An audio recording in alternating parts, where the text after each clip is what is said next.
Good. Good.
meeting to order. If I can have the noise die down a little bit, please.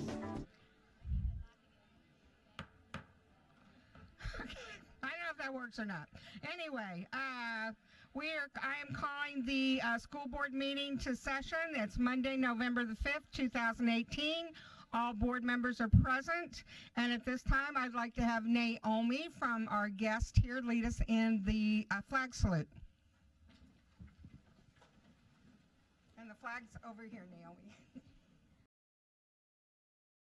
Allegiance to the flag of the United States of America and to the republic for which it stands, one nation, under God, and justice for all. Thank you, Naomi. That was wonderful. And at this time, we have a special performance from Northern Lights ABC, and Mrs. Duff is leading them, and it's their salute to veterans. On November 11th, we celebrate Veterans Day across our nation to remember those who serve and have served in our military. Veterans Day began on 1918. World War I ended on the 11th hour of the 11th day of the 11th month. The entire world celebrated, and our armistice or truce was signed declaring that the war to end all wars was finally over. The following year, November 11th, the U.S. called a day Armistice Day in memory of the men and women involved in World War I. On Armistice Day, surviving soldiers marched in parades through their hometowns. Politicians and veteran officers gave speeches and ceremonies in things that they have won. In 1954, the United States renamed this day Veterans Day. We would now like to share a Veterans Day poem by Cheryl Dyson. On Veterans Day, we honor all who answered to a service call. Soldiers young, soldiers old, fought for freedom, brave and bold. Some have lived while others died, and all of them deserve our pride. We are proud of soldiers that were thinking red, white, and blue. They fought for us and all our rights. They fought through many days and nights. And though we may not know each name, we thank all veterans just the same. We will now sing God Bless America for you.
We'll now share a poem called A Prayer for Veterans, author unknown.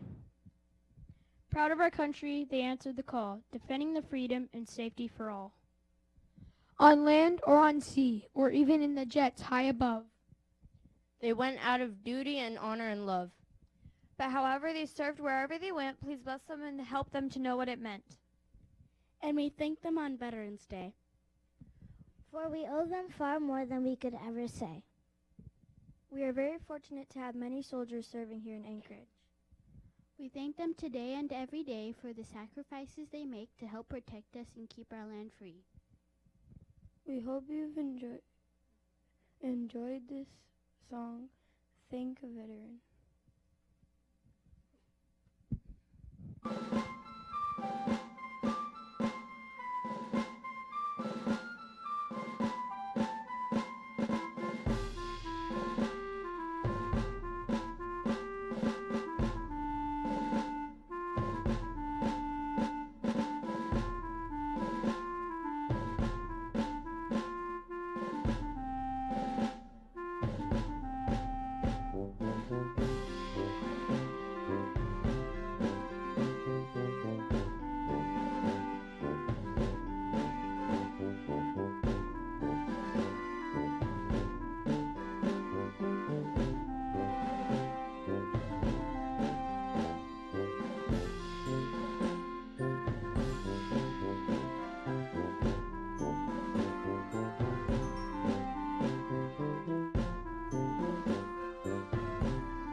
Another applause for these guys. They were wonderful.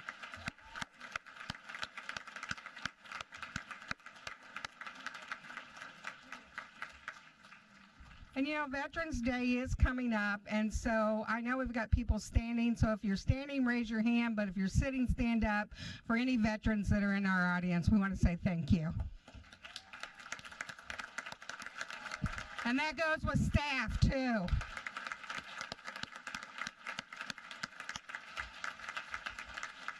Thank you for your service. Okay, at this time we'll have our student school board member read the opening statement. Thank you, Emily. We want to welcome you to our board meeting and thank you for attending and supporting the work of the Anchorage School District and this board.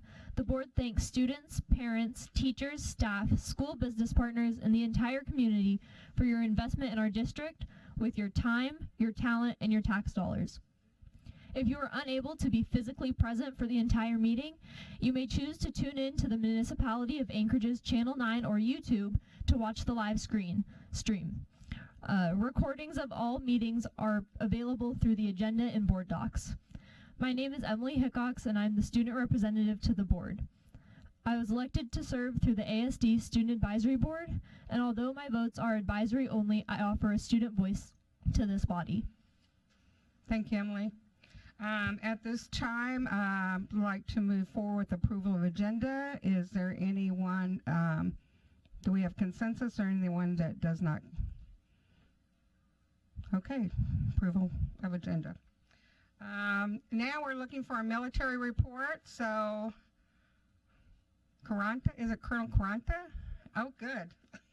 Well, welcome. Thank you for being here this evening. Thank you very much. First, I'd like to start by saying from current military members and the veterans, I thank the community for welcoming us so readily, and particularly this group for welcoming our children and pouring their lives into our children and what that means to us as parents and military members, we can't express it. So thank you very much. 3 things I want to talk about tonight. The first is the Red Ribbon campaign. We had a Red Ribbon parade on the installation and a photo shoot. This year's slogan was "Life is your journey, travel drug-free." As part of that National Ribbon Week, all 5 elementary schools participated on JBEAR by having students walk to 2 different spots on the base, and they formed the letters that actually spelled out that phrase. The Army Substance Abuse Program coordinated the event, and has been touted by staff and students as the best Red Ribbon event to date. An interesting thing is we had an Army National Guard helicopter carrying some of our public affairs officials flying overhead to take the photo.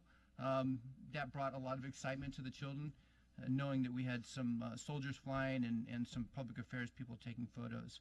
And then our security forces squadron also participated in the event, ensuring the safe travel of the students to and from their schools throughout the base.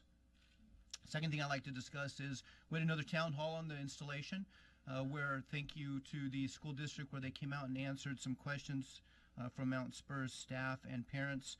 We're extremely grateful for the partnership that we have with the school district, focusing on our military community needs, and we're going to continue to work with the school district and the school board as you all make your decision regarding Mount Spur. Last thing I'd like to discuss is throughout the news, mostly in the lower 48, but if you don't know, Tyndall Air Force Base was devastated on October 10th by a hurricane.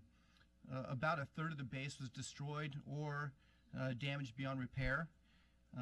Because of that, the Air Force is doing a lot of planning as to what we're going to do with the missions that are there, as well as the people.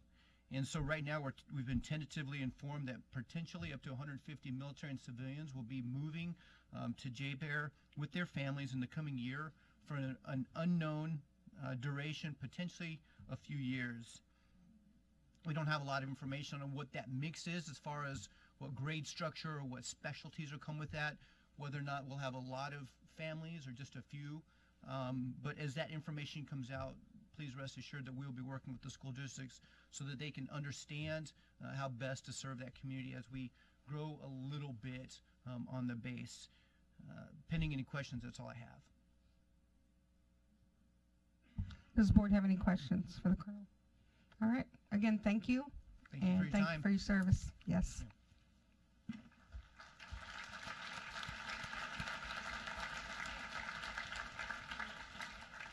Okay, at this time, we'll have our student advisory report, please. Emily? Our last student advisory board meeting was on October 23rd, and we elected a new executive board. We're working on spreading awareness of student advisory board. We've also been working with student nutrition, and we met with middle school students to discuss middle school versus junior high models because that has been a hot topic recently. In the afternoon after our meeting, we attended the candidates forum hosted by Youth Vote at the Wendy Williams Auditorium. And some of our executive board members will be attending the AASB conference and youth leadership conferences. Thank you. At this time, we will move to our committee reports, and I'll start with finance. Do we have any updates since the last one? Okay. Communications. We spent most of our time again talking about legislative priorities, and we will be meeting again on November 14th at 8:30 in the morning to hopefully hone that a little bit more. Okay. Compliance. Governance met. We'll meet next week on the 14th as well after communications at 9:30. Everyone's always welcome to listen in on that. And we'll be talking about a few ongoing policies as well as reviewing as far as continuing board education on just a continual rotation. But some of those are ceremonies and observances, how our meetings are structured according to Robert's rules. I did hear back from the parliamentarian that did our training, so I'll look forward to sharing that. Great, thank you. I know that some of us have attended some committees or some conferences. I don't know if we want to report on those tonight or wait till another time. Since we have such a large crowd, we'll postpone those reports. So at this time, I'm going to read my statement before public testimony.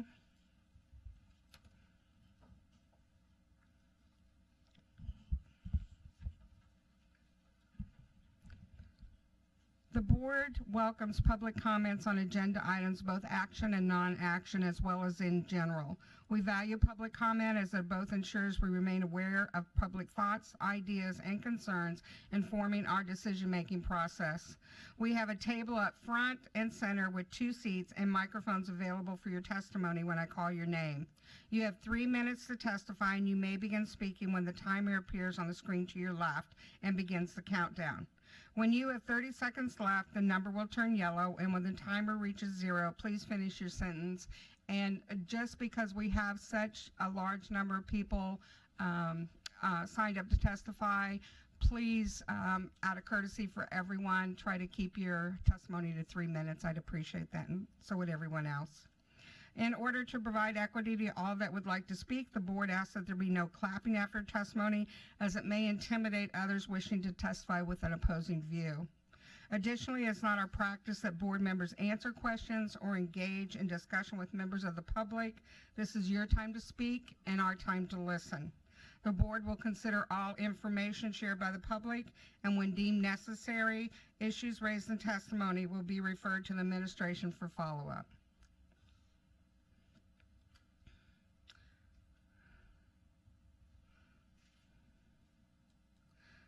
So, and I just want to state again that complaints against pupils or district employees are not proper subjects of testimony during regular board meetings. All such complaints should be addressed by the superintendent through proper channels, including the citizen complaint process. Thank you. And our first speakers are Andrew. I got the Andrew. And then Annie. Ann. So are you ready to come forward? Yes, okay. Ms. Shay, Andrew, right, oh, okay. They're coming right behind. Oh, I see.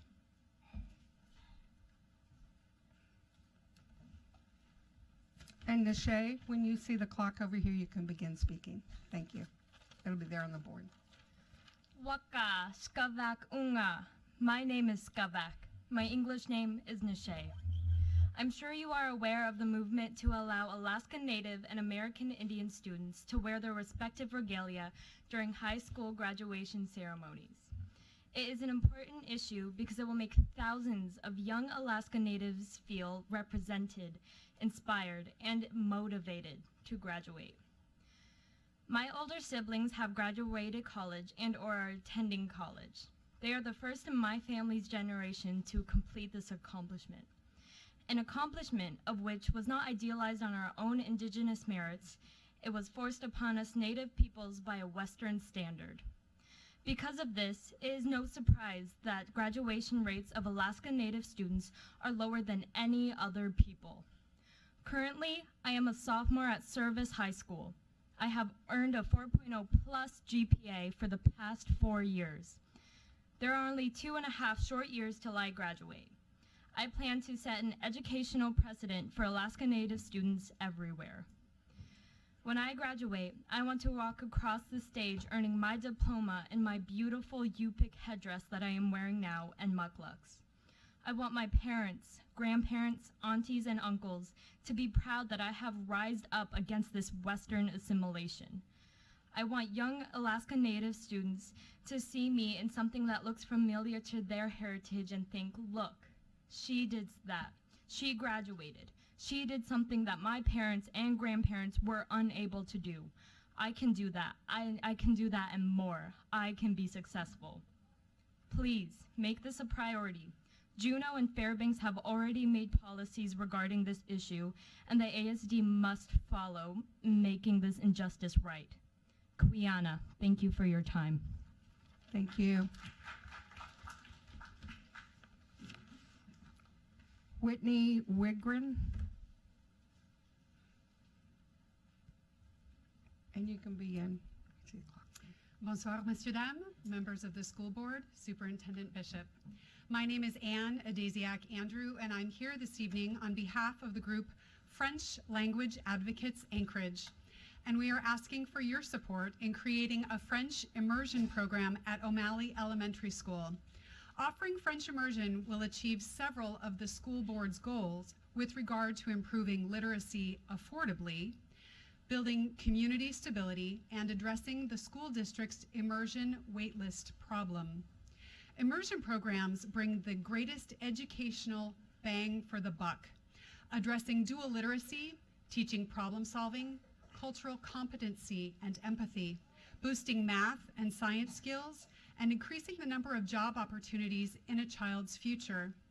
Our group has been writing grants and fundraising since last spring in order to come to you with the startup costs for French materials to launch this program. Since an immersion instructor costs the district the same as a traditional classroom instructor, this is a tremendous way for the school board to meet multiple educational objectives in one program for no additional cost. Commitment to an immersion program means that families stay in Anchorage. During August registration, O'Malley staff shared that 3 prospective parents decided to hold their sons back a year so that they could be included in French immersion in 2019. Some parents have been waiting for the approval of the French program to purchase their home in the O'Malley area so their children can attend. There are at least 2 parents in this group who have decided to stay in Anchorage instead of following career opportunities to other cities because of having French immersion. An HR representative from Providence Hospital caught me in the hall 2 weeks ago and told me that he regularly uses ASD's immersion programs to help persuade prospective medical specialists to move to Anchorage with their families instead of other cities. There are over 150 students on the wait list for all ASD immersion programs. One parent reported having his child on a wait list for 3 years. 73 parents have responded specifically to our online survey about French. We would like to help ASD by taking these students off the wait list. Finally, I just attended a conference in Washington, D.C. with 80 delegates from French programs across the country.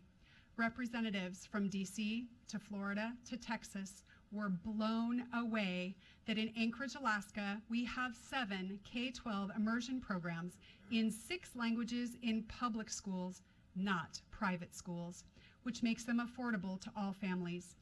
Thank you for being a leader in dual language education.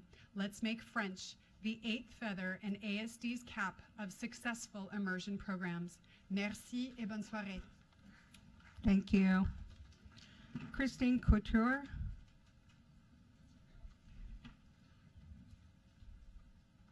And Whitney, you can begin when you see that. All right. School board members, thank you for allowing me to testify tonight. My name is Whitney Wigren, and I'm a proud ASD Japanese immersion program graduate, class of 2005, and an advocate for bilingual education.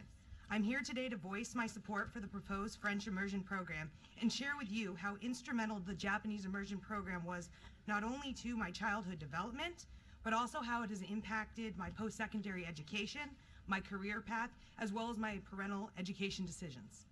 After graduating from the Japanese immersion program, I attended Ohio State University on a full-ride scholarship where I obtained a bachelor's double majoring in Japanese and international relations and diplomacy. Upon graduation, I began working for the FBI as an intelligence analyst, and this week actually will mark my 8th year of federal service. The FBI has only a 5% acceptance rate. I know that's hard to believe now with everything going on, but it does. And I recall on my first day of duty, my supervisor told me that the reason he selected my application out of stack full of overqualified applicants, many with Ivy League degrees, was twofold. He had never met anyone from Alaska, we're a special bunch, and more significantly, he was intrigued that I was an immersion graduate. I strongly believe that this is a testament to the value of immersion programs. As an FBI intelligence analyst, my extensive Japanese background has provided me with truly unique work opportunities. I have worked East Asia counterintelligence and cyber matters and am currently a final candidate to be selected as the first intelligence analyst to work at the FBI's Tokyo field office. If selected, I will perform a wide array of duties to include disseminating raw and finished joint intelligence projects with the Japanese intelligence community and work with the Japanese law enforcement entities to protect both United States and Japanese national security interests. Without the Immersion program and my parents' commitment to immersion education, very similar to Anne's, selfless advocacy, none of these doors would have ever been open for me. I know firsthand how beneficial bilingual education is. So much so, my son and daughter are both enrolled at Primrose Garden Preschool, a Japanese Waldorf, and Lottery Willing will also be proud Japanese Immersion Program graduates, class of 2029 and 2030, respectively. From the words of the Mockingjay yourself, may the odds be in my favor next year. Again, thank you for your time, and please consider funding the proposed French Immersion Program. Bilingual education literally transformed my life and shaped me as who I am as a person today. Please provide that opportunity for the next generation. You won't regret it. Arigato gozaimasu. And as the French say, merci. And I'd also like to, I know you guys have limits, they're only $2, but I'd also like to give you this. I tried to order them from the French Legat office that we have in the FBI, but they couldn't get here in time. But these are our FBI. Well, thank you. Thank you so much, and what a wonderful story. Thank you.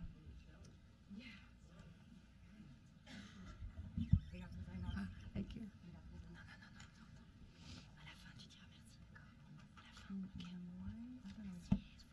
Namoy, am I saying that right? Thank you. And then, Christine, you can begin when you see the clock. And hi there, guy. What's his name? Simon. What? Simon. Simon? Hi. Say hi. Mesdames, Messieurs, bonsoir. My name is Christine Couturier, and I would like to thank you for the opportunity to testify tonight for the opening of the French Immersion School in Anchorage. I'm French, my husband is Canadian, and we have two children, a 5-year-old boy and an 11 months old baby girl. And they're both born here in Anchorage, so they're American, they're Canadian, and French. So we are a very multicultural family, and for them to go to the French Immersion School would be perfect, the multicultural education we're trying to give them at home. Most of my family doesn't speak English. My husband's family doesn't speak French. So my children need to speak both languages and adapt to keep ties with both sides of their family. Attending a French immersion school would provide them with a broader knowledge of the language, being able to read and write fluently in French, but also have a deeper understanding of the culture and furthermore have an academic record of it. My husband and I have worked and traveled to many countries in Europe, Asia, Africa, Oceania, and we know the benefits of opening up to different cultures, but it made it easy because we both speak French and English, especially me, and we can communicate with the people. So it made us more curious, open-minded, better adults, and I believe better parents too. And of course, we want the same things for our children. A multilingual education is such a great opportunity. We're living in a very international world, and being fluently bilingual offers so many more professional opportunities. I'm a good example of this. Being a French native speaker, I now live here, and I work at UAA where I teach human anatomy and physiology. So finally, probably because of my work, I would like to finish by going over some of the effects on the brain of speaking multiple languages regularly. Studies show that learning a second language only benefits the brain. Being bilingual offers amazing cognitive advantages. Polyglots learn to better communicate, are better problem solvers, they're better multitaskers, they show also later signs of dementia, and they're more perceptive, analytical. They have a better memory, and they're even better at using their mother tongue. So considering their only advantages, and that it would be such a great opportunity for children, I hope you will support the opening of the French Immersion School in our community. Merci. Thank you. Merci. Thank you. If I could have Devin Hunter.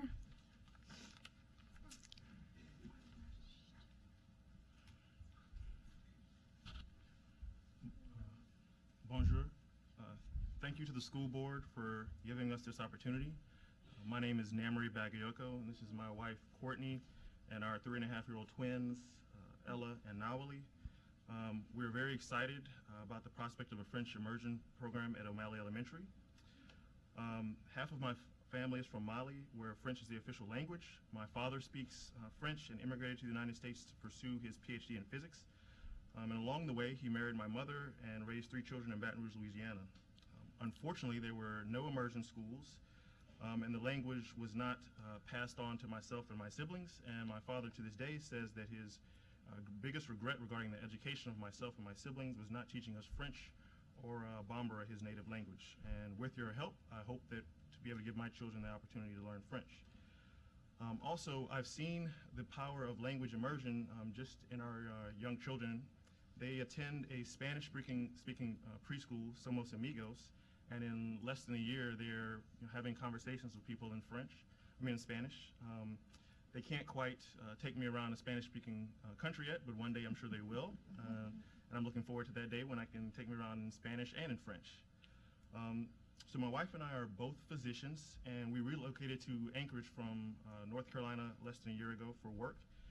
And my wife, I must say, was not enthused about moving to Alaska, and she came kicking and screaming, I must say.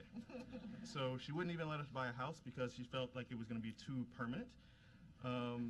But then she learned about the opportunity of a French immersion school, and suffice it to say, her tune has changed. She became a part of the French language advocates and is working with all the wonderful people with from whom you've heard already. And they've been putting in a lot of work to make this program come to fruition. And so we've purchased a home in the O'Malley Elementary School Zone 3 weeks ago.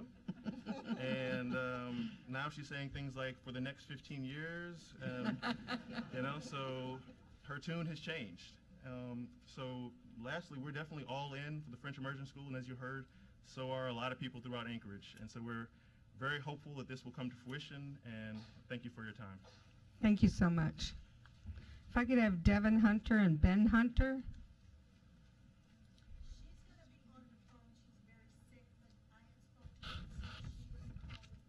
Okay. Is it the one that oh, yep. Okay. So we call her at the end. Okay, we'll call her at the end then. So is Ben Hunter part of that, or is that? Oh, okay, okay. So Ellen Johnson Price and Crystal Price.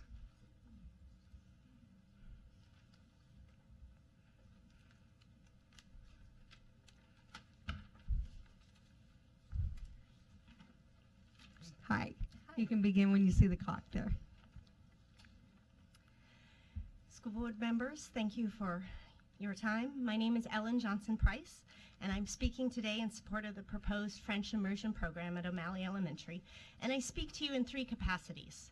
First, I speak as a product of Alaskan public schools who studied French beginning in middle school and continuing on through high school.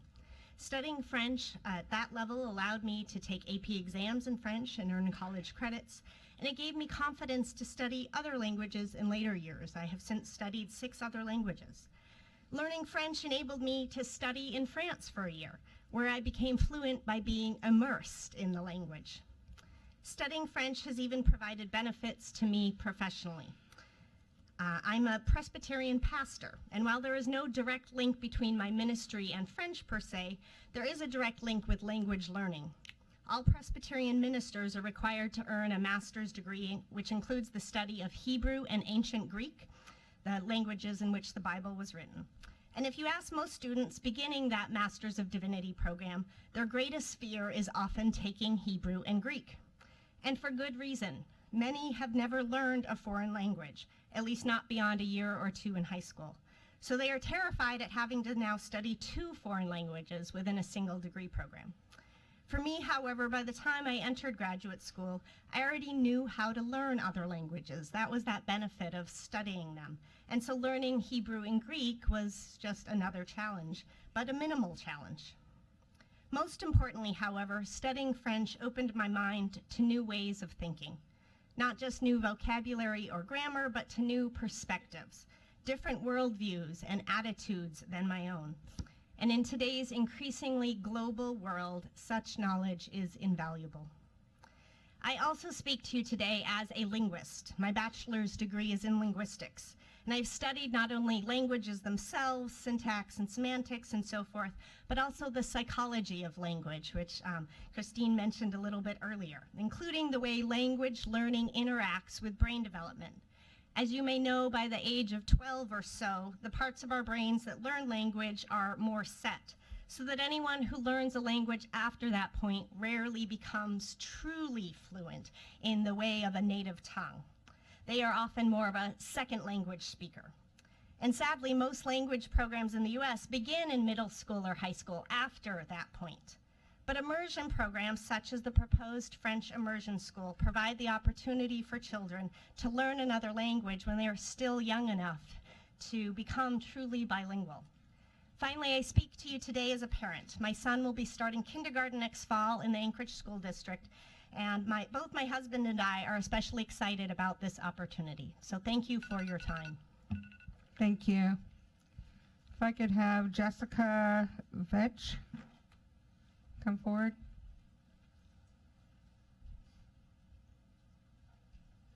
Do I see Jessica? There she comes. And Crystal, you can begin when you see the clock. Oh, wait, just lost my thing. Okay. So I'm going to talk about the reading program. The district purchased the Cengage National Geographic curriculum for kindergarten through 5th grade, and then they hired Ashlock consultants. The Cengage curriculum isn't the problem, it's the Ashlock program that is the problem. I was disappointed last week to find that the training of the Ashlock's material was based on research that is 10 to 20 years old. The training was not on the Cengage National Geographic materials. Where is the trainer from Cengage? When you spend millions of dollars, we should be getting the training from Cengage National Geographic. My teaching partner and I figured out what was important last year on our own with the support of our colleagues and a 2nd grade cohort. How much did we spend on Ashlock Consulting, and why are we hiring outside consultants? This is not about taking the time to learn a new curriculum. This is not about change is hard. This is about being forced to accept a consultant's view that I do not agree with. Every child does not need the same level of direct instruction. The district has purchased a lot of materials from Ashlock: task cards, books for kids, posters, and online video tutorials. Priority plans do not allow the teachers to differentiate direct instruction. It is very scripted and timed. This curriculum is outlined through the priority plan as most definitely direct instruction, without time built in for restroom breaks, movement breaks, snack breaks, or read aloud. Have you forgotten that we work with children? As adults, how do you feel after a day of training? After 3 days, we are expecting our kids to sit through training day after day. I am feeling stressed of not having a contract. On top of this, I'm witness to the district spending out of control, and then you want to close my school. The recommendation from the consultant you hired said to close Orion, and you did not agree with the consultant and presented Mount Spur to the board as the school to close. How much was spent on that consultant's recommendation? On top of all of this, I am teaching a combo, and the Cengage is not aligned for combo teachers. Go Math is not aligned for combo teachers. My colleagues and I came up with a plan of our own. I do not know how other combo teachers do it. Last year, my teaching partner and I presented evidence to the board of our over 250 books that our students published. The board and superintendent appeared to be impressed by the level of writing our kids were doing. We will not have these incredible results this year because our schedule has been restricted to the point where we are not allowed time for creativity and expression. Our hands are tied. Teachers and principals should be allowed to collaborate and use their professional judgment on the needs of their schools and their students. Thank you. Thank you.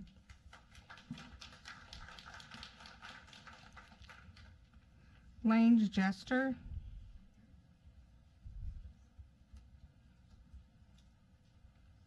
Okay, and Jessica, you can begin when you see the clock. Good evening. My name is Jessica Vetch, and I recently drafted an open letter to parents of ASD students regarding my own experiences with policy changes at our beloved neighborhood elementary school and how I believe they negatively impacted my son, who I now school at home along with his older brother. The most significant reason I list in my letter is the recently implemented, rigidly enforced, inflexible block schedule and the micromanagerial academic plans that do not allow teachers the academic freedoms they need to appropriately tailor instruction and respond to the ongoing social emotional needs of their students. I sent a copy of this letter via email to each member of the board. I believe you all received it, and Mr. Holloman, I appreciate your prompt and thoughtful response. I'm here tonight as a follow-up to that letter to speak about the further responses I have received since I posted that letter to my private Facebook account. Since doing so 9 days ago, it has been shared over 345 times. I don't have that many friends on my list. Mostly at this point, by people I don't even know. What I was further unprepared for were the personal email responses, also from people I don't know. Parents wrote to me saying, "Thank you for sharing your story. It's my story too." And then they proceeded to share their story with me. These are parents from different schools all across our district, also with predominantly neurotypical kids like mine, many of whom have also chosen to remove their kids from their neighborhood school. The saddest email I read came from a mom who was also a teacher, who felt that she and her child were unfairly targeted by administration when she tried to A, advocate for her child, and B, speak up for the needs of her students that she felt she was unable to meet. Her story ended with moving her family out of state to pursue other employment and educational opportunities. All of this convinced me that my experience is far from unique. What has become apparent to me through these conversations online and in person and on telephone is that there seems to be something of a major disconnect between ASD policymakers on the one hand, who say that, of course, teachers have flexibility to adapt schedules and curriculum according to their needs. And then there is the inflexible, fear-based reality now found in classrooms all across our district. This, to me, suggests at least a crisis of communication, if not indicative of something bigger. Thus far, our teachers have been the only group in a position to really make the connections between policy implementation and negative effects on their classrooms and our kids. Unfortunately, for whatever reason, their concerns and complaints have been swept under the rug of the ongoing contract dispute. I think they've made it clear at the last meeting and tonight that they've had their say. But I'm here tonight to let you know that we parents have only just begun. Please listen. Thank you.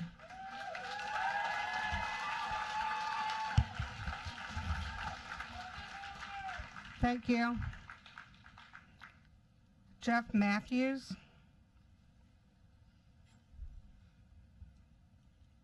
And you can begin with 10 o'clock. Hi, I'm Lang Jester. I'm here to speak tonight about asking you not to close Mount Spur. I understand you must close the school due to your agreement with Juneau, but I'm asking you to use some common sense. First, I would like to correct some fake news that was told to our parents at town halls. 1, Aurora has bathrooms in every classroom.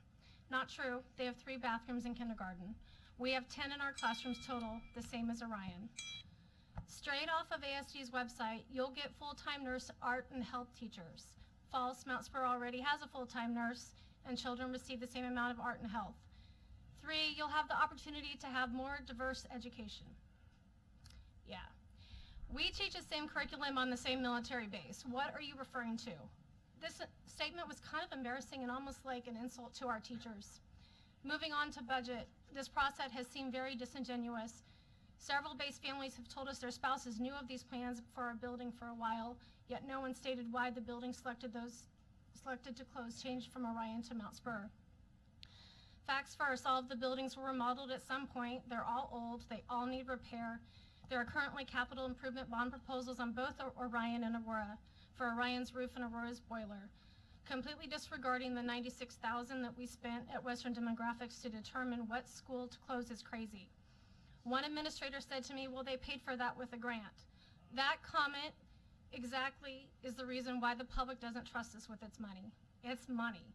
Why ignore the experts we hired? $3 million a year in savings versus $5 million a year in savings. It's simple math.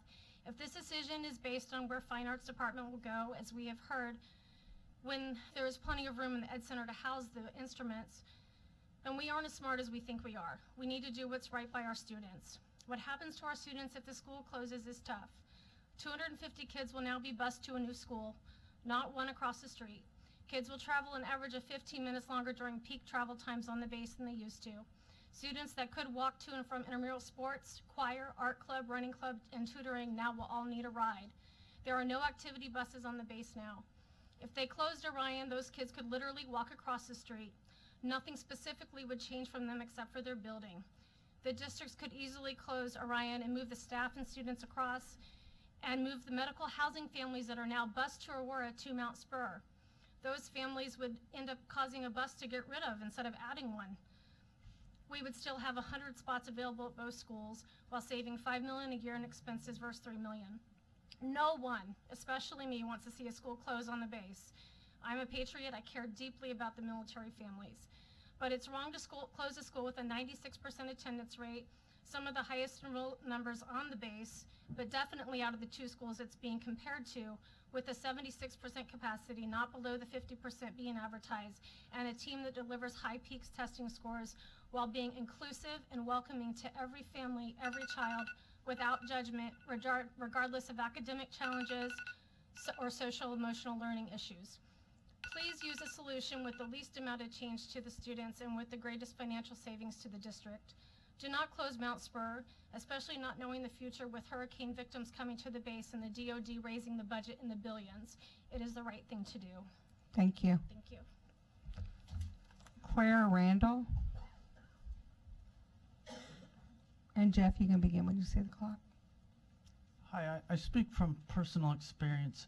I was the HHC company commander in Bethel. My first sergeant was the Bethel High School principal who was killed in the high school shooting. I was an ER nurse that day, and I had to watch him bleed to death because we couldn't fly him out.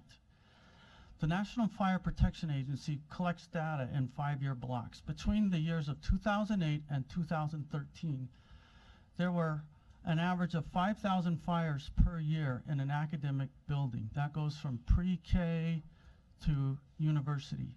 Out of those 25,000 fires, there was only one death, and that was someone who was surreptitiously sleeping in the school.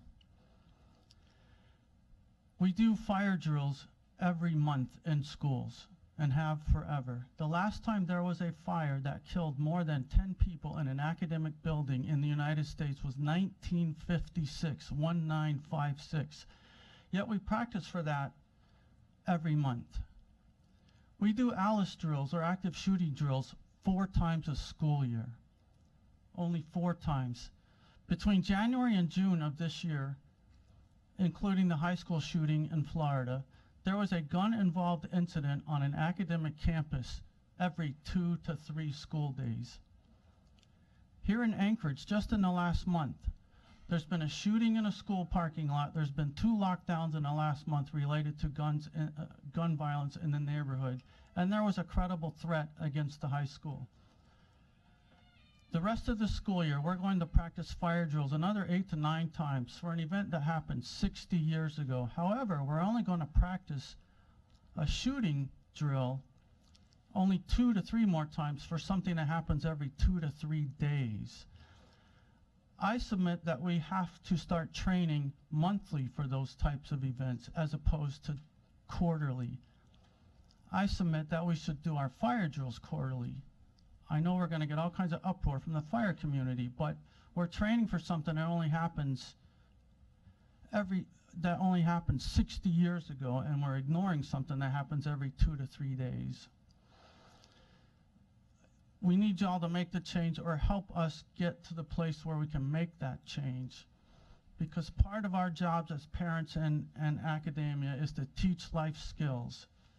We don't know those life skills. There was the shooting at the synagogue, shooting in a yoga studio. There's shootings done in malls, but our children are learning fire drills. They're not learning how to protect themselves against active shooters. Thanks for your time. Thank you. Sarah Randall. And Claire, you can begin when you see the clock.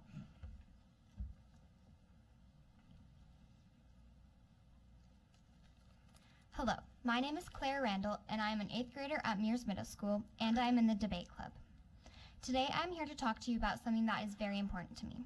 When I was in 3rd grade at Kincaid Elementary, I I really struggled with reading.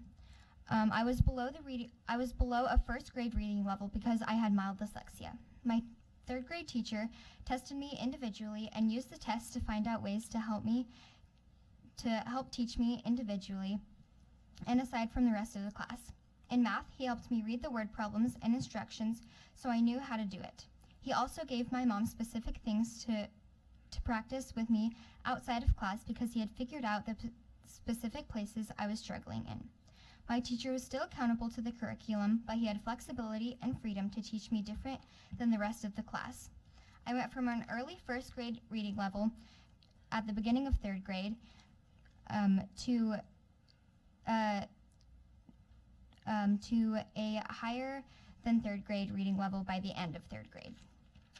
My teacher had freedom to teach me different than the rest of the class, which is why that was possible. Now, my little brother is in third grade at the same school, and I'm very thankful he knows how to read because his teacher would now not have had the flexibility or freedom to teach him how to read differently than the rest of the class. He would either have to ignore my brother or teach the rest of the class at his level, which would have been extremely frustrating and extremely boring. If the administration is concerned that teachers will teach whatever they want, this is not and was not the case.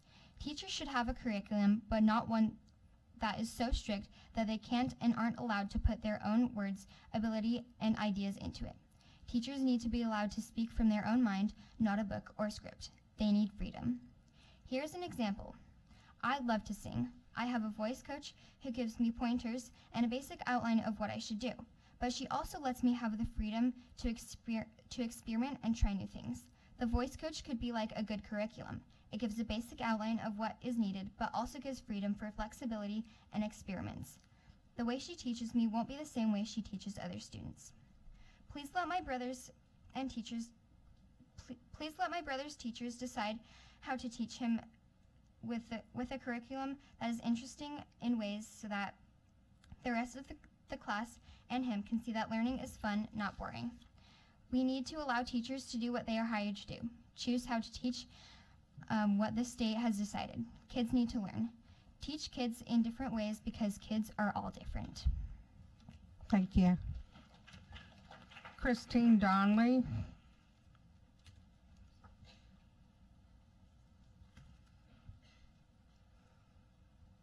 Sorry, that was Kirsten, I believe.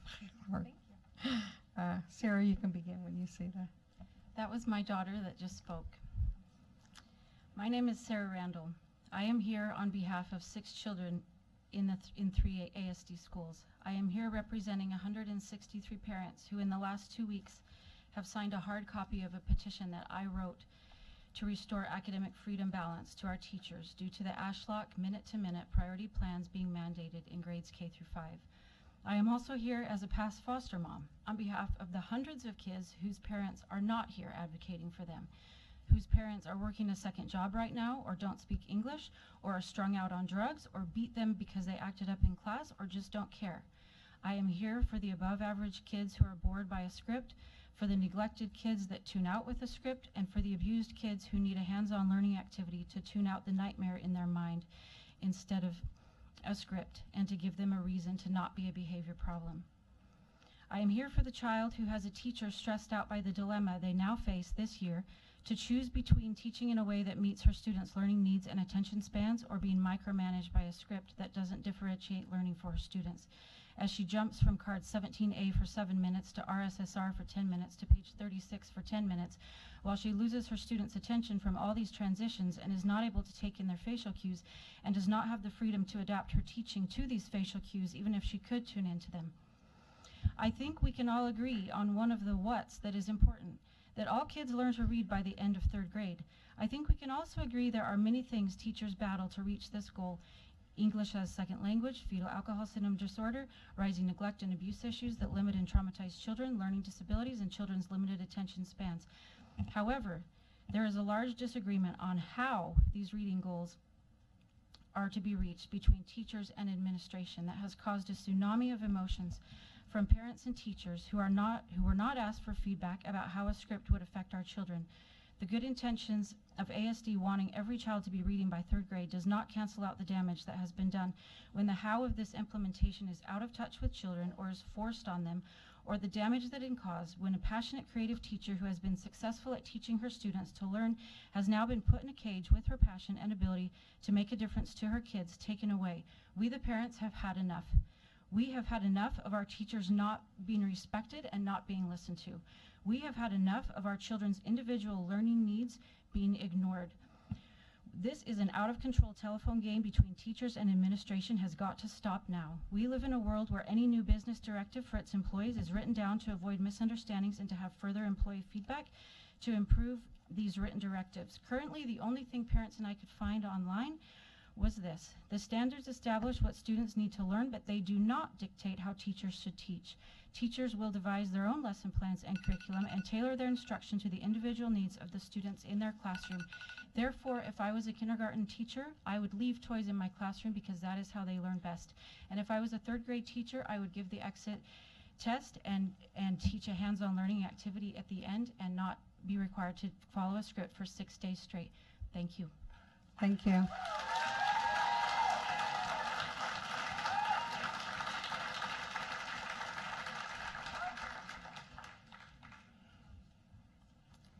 I kindly ask you to remember, no clapping. I know you guys get excited, and anyway, just try to bear with us.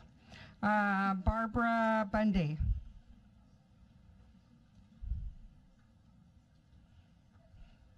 Okay, and Kirsten. Thank you. See the clock up there. I appreciate your time this evening. My name is Kirsten Donnelly, and I'm the mother of a 5th grade boy at Chinook Elementary. We moved back to Alaska in January of 2016, and my son began to attend our neighborhood school, and I had great concerns coming from a very wealthy upper middle class school system in Douglas County, Colorado, and moving to a Title I school in Anchorage, Alaska. But my fears were quickly allayed by the amazing staff and teachers and TAs and everyone, the principal on down at our school. We have had such a good experience there. My son has been enriched, he has learned, he has grown. And I am very saddened to see what has happened this year throughout the district, but specifically at our school. My son is in an open optional program. He is in a school within a school, and that the priority plan has not been enacted yet there. And so I feel fortunate for that. But I have many friends who are teachers there and are teachers at other schools, and I am concerned about them. I'm concerned about the children that they teach. We as a people have a vested interest in having an educated population, and to me education is educating a whole person. It is teaching these children to learn to love learning. Teachers don't become teachers for the money and the accolades. They quickly figure out that's not where this is at.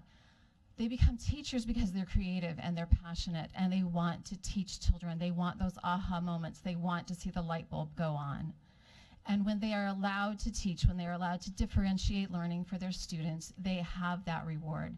This new priority plan has taken that away from them. It has hindered them, it has clipped their wings, it has prevented them from doing what they are educated and taught and trained and experienced to do. We have heard testimony this evening that at least one teacher has already left our district. What a loss. What a loss of valuable resources. I would hate to see us lose more. Please, please reevaluate this priority plan. Please reevaluate the damage that it's doing to our children. Children cannot sit for 90-minute blocks of instructional time. Teachers should not be afraid to vary from a script. They should be allowed to teach the children at the level that they are at, to meet them where they are, and to teach them as a whole person. Thank you very much for your time. Thank you. Thank you guys out there.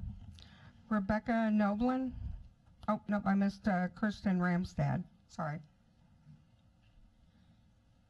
Sorry, Kristen.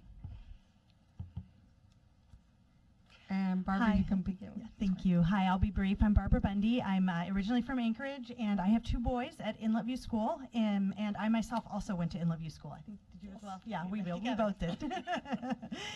And I am going to speak briefly about my support of renovating the facilities at Inlet View on the bond, replacing the building. I was picking up trash with my kids at the school in the springtime, and we were going around those temporary buildings, which have been there for like 20 years. And my son went to like reach under and get some trash, and I noticed that this under the stairs, it's like leaning to the side, and I was like, get out from under there, it's not safe. And the school, I mean, I love Inlet View, I'm nostalgic for it, but honestly, it's time to stop spending money on Band-Aids for that ancient old building, which is chock full of kids. So I wanted to voice my support for that. I'm also here to voice my support for Inlet View's participation in the International Baccalaureate program. It's something that our principal, Patricia Ahrens, has worked very hard on, and that as a parent, I strongly support it. I think it's really important for the kids to get an international perspective, for the teachers to have resources that they can use. I am a strong supporter of it. And I'm not going to use all my time, but I will say that if you're interested, I've lived in Alaska most of my life and Anchorage most of my life. I've voted in every school board election that I'm eligible to vote in. And I support the International Baccalaureate. I support the French Immersion. I support our teachers, and I feel like we should both pay them and let them teach, and at the very least do one of those 2 things. Thank you. Rebecca Noblin.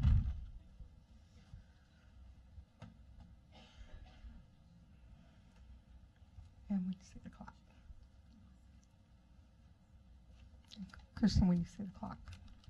Good evening. My name is Kristen Ramstad, and I am here tonight to speak in favor of Inlet View and the ASD 6-year capital improvement plan and April 2019 bond proposal that includes planning and design and hopefully a complete rebuilding of my elementary school. My daughter Marin is currently a 4th grader at Inlet View. And I will say that she is the 5th generation of my family to live within 4 blocks of the school. So Inlet View is very important to us as a family and also is the heart of South Addition and downtown Anchorage. I attended Inlet View, Romick, and West, and I'm a graduate. And my family, all 5, well, not 5 generations anymore, but we're all living up here and working and contributing to Anchorage. While I loved being a student at Inlet View, I think I value being a parent there even more. It is a small neighborhood school that still has the values that I was raised with, where it's community, a sense of community. The teachers and the parents and the children are working together to better not only the children's future, but also Anchorage and our community. And as you are aware, and as Barbara said before, we are operating at 146% capacity. We are chock full of kiddos. It is the same halls that I walked down as a student. We need better classrooms, more classrooms. We need dedicated art rooms. We need an office. We need safety, school security. We need the office at the front of the building. We're asking that the building meets the needs of our neighborhood.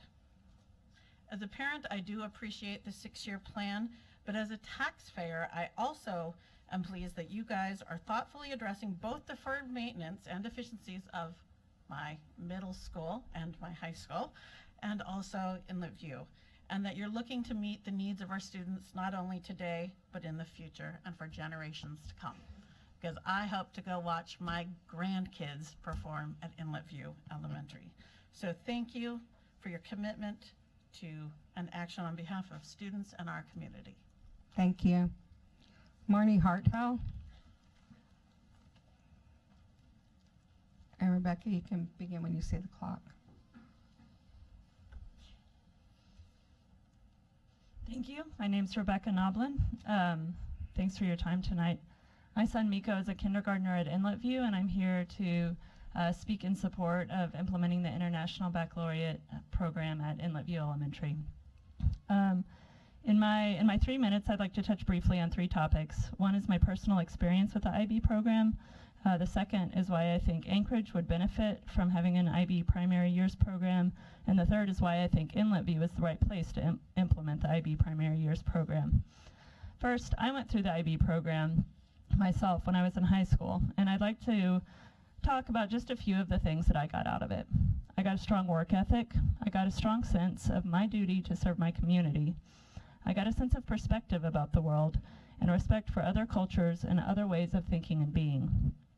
I got an ability to think critically and deeply about issues rather than taking things at face value. And I got a strong sense of community among my peers.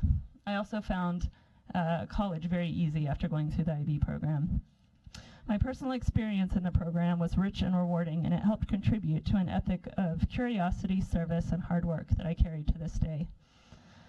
Second, implementing the IB program would be good for Anchorage. IB is an internationally recognized and internationally supported program that provides consistency in schools across the United States and across the world. Such a program would be a draw to people looking to move to Anchorage. The IB program will also produce students and citizens who are better prepared to solve the problems and relate to a wide range of people and perspectives in a rapidly globalizing world. Finally, I think Inlet View is a great place to implement the IB primary years program in Anchorage. Inlet View is an ethnically, racially, and socioeconomically diverse public neighborhood school. IB should not be for only privileged kids, and in fact, it's found great success in schools with economically and racially diverse student bodies. Inlet View's small size would make the program easier to implement and would allow for the involvement of the whole school community. Finally, I believe that Inlet View's principal, faculty, and staff have the motivation, energy, and creativity to implement the program well. Thank you for your time. Thank you. Marnie Hartel? Okay. Janelle LaPlante?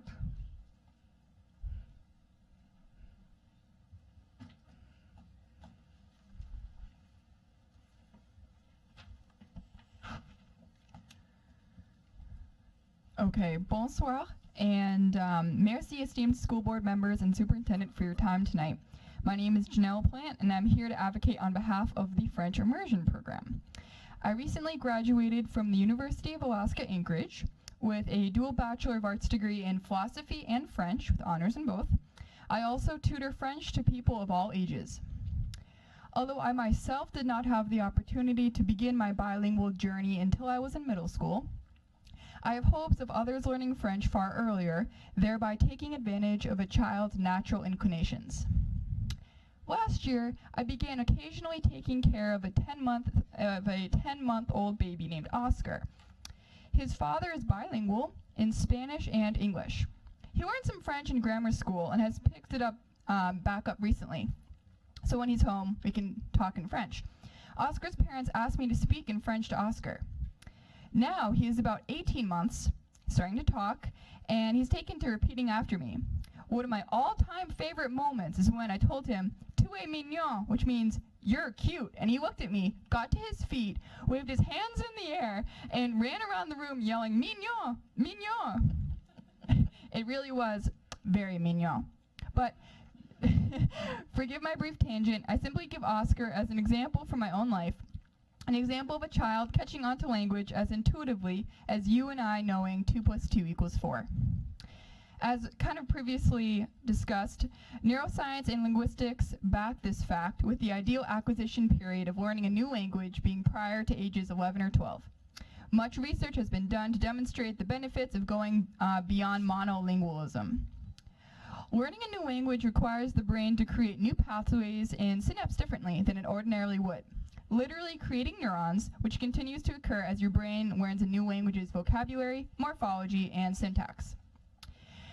It goes without saying that knowing a second language is highly beneficial in terms of offering additional access to opportunities. I personally worked for Premier Alaska Tours the past 2 summers. My first summer, I caught word that a French-speaking group was coming through Alaska, and a translator was needed to accompany them around the state. It was only from speaking the language that I was able to fill my company's need. It was also common for people who spoke French to come through regularly, to come through Alaska, and I was able to translate, which saved my colleagues time and energy. In all of my experience with children, I found they consistently understand and follow the nuances of a second language. Immersion schools give them a chance to further develop in this way. French specifically is a melodic, rich language that families of the community would be grateful to have the opportunity to enroll their children in. It's considered to be one of the languages of diplomacy and is also one of the hallmark languages of most international organizations. French certainly has a place in this world and in many hearts, and I implore you to make a place for it as well. Merci for your consideration. Thank you. I'm going to have Deb Roberts and Nadine, I think it's Baker.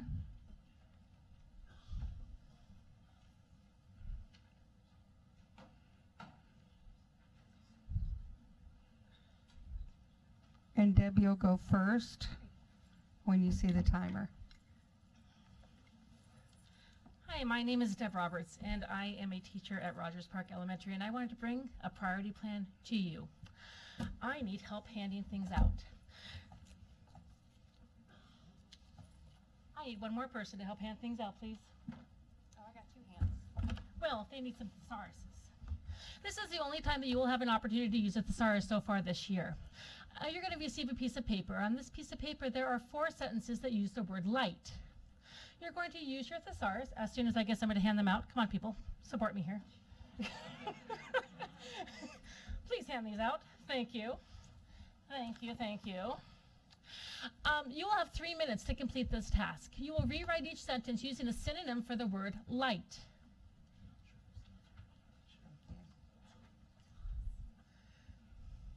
You'll notice that the word light could be used to be the how heavy an item is. It could be the light of the color of my skin. It could be light that has to do with any of those 4 things. Please read through your sentences and rewrite your sentences using a synonym for the word light. You have 1 minute 50 seconds left. In the priority plan, this is a 3-minute activity.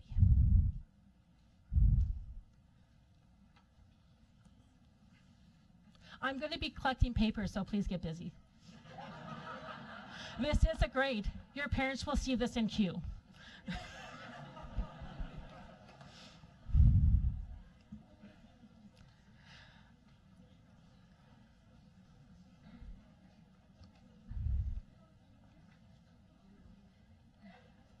If you have any questions, please feel free to ask.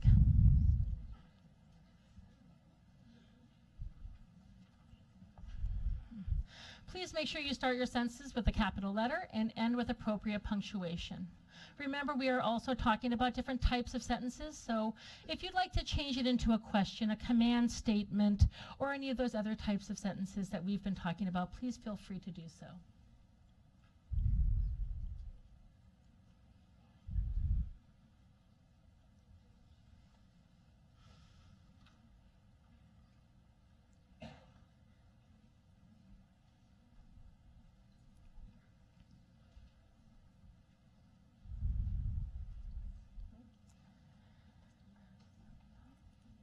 We only have 30 more seconds left for this activity before we move on. It does ask for the name and the date, yes.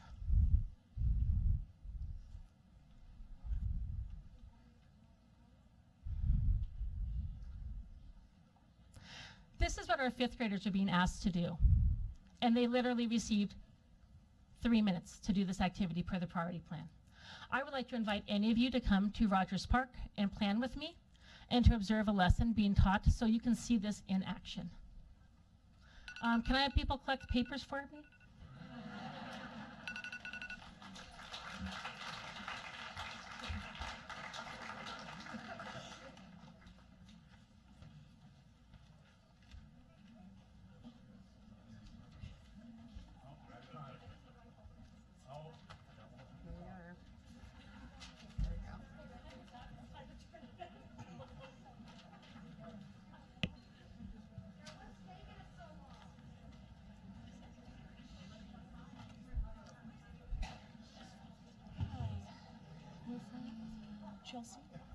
Chelsea Elf,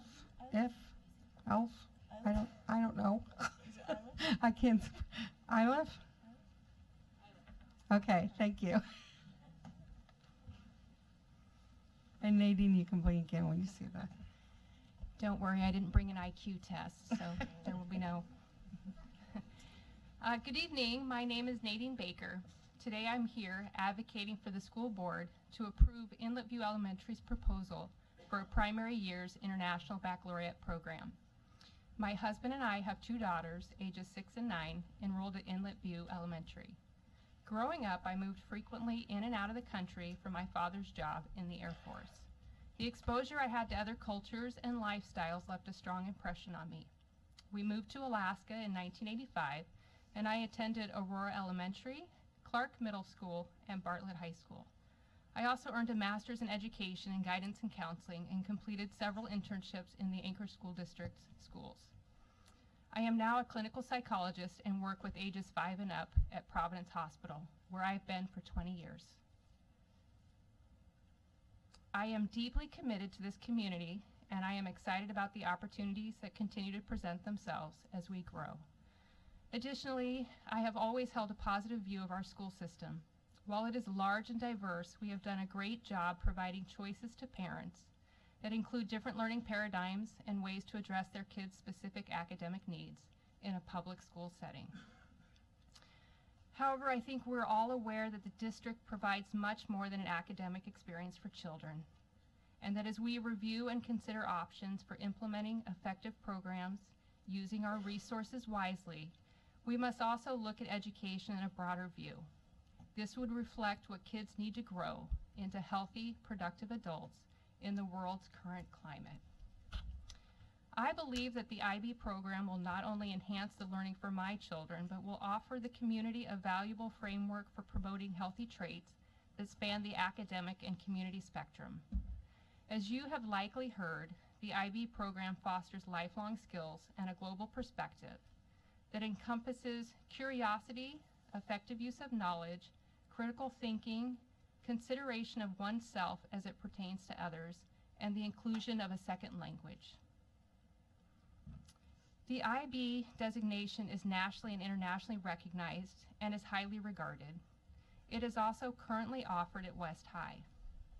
We appreciate that it would be incorporated into the entire school and not just offered to kids who get in through a special lottery. Providing the curriculum at the elementary level would also lay the foundation necessary for kids who go on to attend IB programs such as the one offered at West. It would also pave the way for a middle school such as Romig to adopt the middle school IB program, and we would then be able to provide the IB curriculum from K through 12.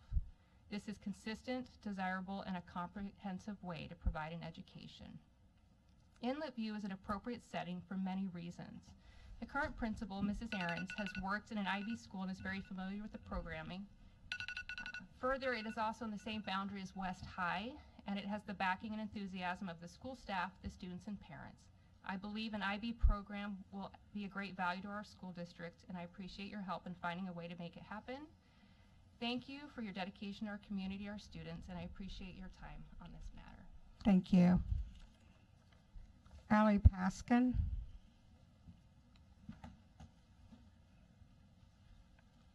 Let me reset the clock. Good evening. My name is Chelsea Iliff. It's a weird one, I know. This is the second time I've actually spoken to you guys. I called in one time over the phone. Wasn't able to be here that evening. I'm a military spouse, a mom to 2 boys, currently attending Mount Spur Elementary School on Jaber. Very new to Anchorage. We just moved here in July, and so all of everything that's happening in the school district is eye-opening and sad, and you know, I see our teachers who are here tonight with so much going on. Allie and I were just talking about this, that curriculum issues and you know, all these different things, but then our Mount Spur teachers also have a potential closure hanging over their heads as well. And with all that being said, even though it's doom and gloom, boy, our kids wouldn't know it, because they are doing an excellent job of, you know, putting on a happy face. So those teachers, they're awesome. But I want to talk to you today about my 2 boys. When we moved here, we were offered our housing on base, and we specifically chose our spot so our children could walk to school. We came from a walking school in Maryland. My husband drives to the other side of base where he actually works. We live on the Air Force side, and he's Army. He drives to the Army side. We chose to live where we live because of Mount Spur. And I think that's important. A lot of people in our neighborhood chose that. I can see the playground from my front door. I love the benefits this provides. I'm able to pop in when I want to. I noticed the district had I walked a school day celebration a few days ago. Awesome. What a wonderful thing to acknowledge the benefits of having our children walk to school. In 1969, 48% of school children walked or biked to school. In 2009, only 13% walked or biked. That's a sharp decrease. Why? Many reasons: traffic-related danger, increased distance to school, crime danger, weather, etc. What a shame this is. We are so very fortunate that we don't have to worry about that at Mount Spur. It's a true neighborhood school with houses all around, and our kids are safe. As a neighborhood, we all look out for our children as they make their way to school. We have PTA and neighborhood Facebook pages that regularly post if there are any dangers, moose, bear, or crazies, and we all come together for our kids. We want our kids to have the benefits of being walkers, and there are many. Number one, walking to school is known to improve academic performance. We have great PEAKS test scores at this school. It gets their blood pumping, and children arrive brighter and more alert for their first class. They're more ready to learn. It increases verbal, numeric, and reasoning abilities. Walking reduces stress and increases creativity. Number two, being within walking distance of school can help those children that are more prone to anxiety. Children feel less anxiety about being at school when they know how to get home. Number three, walking gets children moving and provides daily exercise. Walking as little as 20 minutes per day can help stave off depression, which is all the more important in Alaska. Please know that this potential closure is a huge issue for our children in our neighborhood. I'm not on board with this. I do not see any way that this benefits my children. My kids just moved here from Maryland, and they're happy at Spur. Putting my kids on a bus next year is a very sad thought for me. We're looking at a potential 5 hours a week that my kids will now be spending on the bus or waiting for a bus when there is an excellent school that I can see from my front door. Thank you. Thank you. Brad Kerr. Q. Sorry. Is that Q? Here. Sorry. Allie, you can begin when you see the clock. Good evening. I'm Allie Paskin, and I'm here to talk to you about not closing Mount Spur. I'll tell you that this is my third time testifying about this topic, and I'm actually honored to be able to do it, so thank you for that opportunity. The first time that I testified, in all honesty, I was shocked. Other schools had heard about it first. We found out about it a few days before it was brought to the board, and really, I was quite surprised. There had been a study. Orion had been chosen. We kind of heard nothing else about that, and then all of a sudden it was Mount Spur. Where did that come from? What happened? The second time I testified, I was angry. I'd had a few weeks to think, a few weeks to digest, and a few weeks to get really upset. And now here we are a few weeks later, and now I am just dedicated to trying to fight to save Mount Spur. I want to thank the board for coming to Mount Spur and to the base. I know previous to all of this, many of you had never been to base, maybe had never been to any of the base schools, so I do appreciate you taking the time to see what impacts you were making. That does mean a lot to me as a parent. I also want to thank the news for coming last week. They spoke with our principal, which I think is a great thing to get information out to the community about what is going on at Mount Spur. I hope that the board and the news were able to truly see what Mount Spur already has, that the school district is saying that we would get if we closed our school and sent our kids to other places. For example, someone mentioned a full-time nurse. We have a full-time nurse. We have part-time health and art teachers and music teachers, but our children still get the same amount of instruction time. Most of our classrooms have bathrooms. At the schools that you are wanting to keep open, all the classrooms don't have bathrooms. So there is a big disconnect between what our school actually has and what the district says we're missing that we're really not.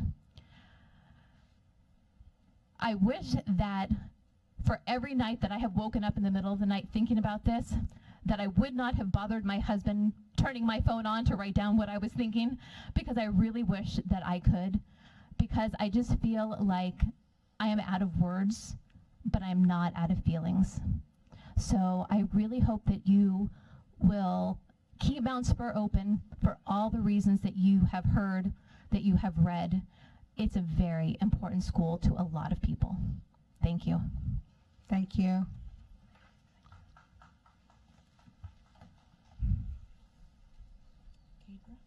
Kadra Peterson? Yeah. And Brad, you can begin when you see the clock. Hi, my name is Brad Keir, and I'm giving testimony tonight on behalf of my friend here, Kadra Peterson. I am here to speak up for educators and our students. We are concerned about the current leadership and the lack of care and respect we are seeing for us and our students. You have heard an enormous amount from educators over the past year. We have testified about needing academic freedom to individualize, enrich, and create explorations within the mandated programs. Your response was to assure us that we do that freedom, and the lack of freedom must be a site-based issue. That's not true. ASD is still refusing to add that component in our contract. We need the board to take action. We need you to direct the ASD's bargaining team to agree to AEA's language providing academic freedom in our contract. Many principals feel they have to write up teachers for deviating from scripted lessons or they will receive retaliation. And they just might. Almost all of our elementary schools have been represented through testimonies, emails, and phone calls. What happens next? Instructional coaches give testimony of the freedom given where? At what sites? Not all of them, that is for certain. Academic freedom is part of AEA's bargaining proposal and must be included.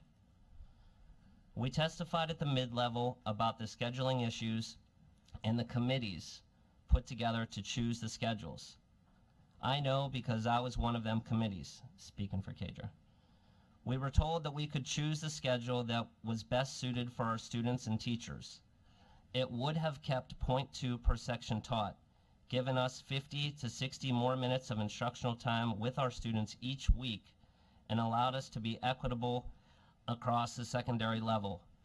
Instead, the principals met and all came back to force a schedule that chose after the district gave a presentation on the one they preferred. In other words, choose this or else. We were not given a voice. We were dictated the 20% workload increase. We now have the least amount of planning time out of all levels and have been forced to give up all of the enriching educational projects that we did while teaming with our students. Students are lost now in a big junior high without teaming, and now do not have any of the projects that they looked forward to. Dr. Bishop went to the media and said that we chose this schedule. I am here to tell you that is disingenuous at best. The board needs to take action. This is also something that is part of the bargaining contract proposal.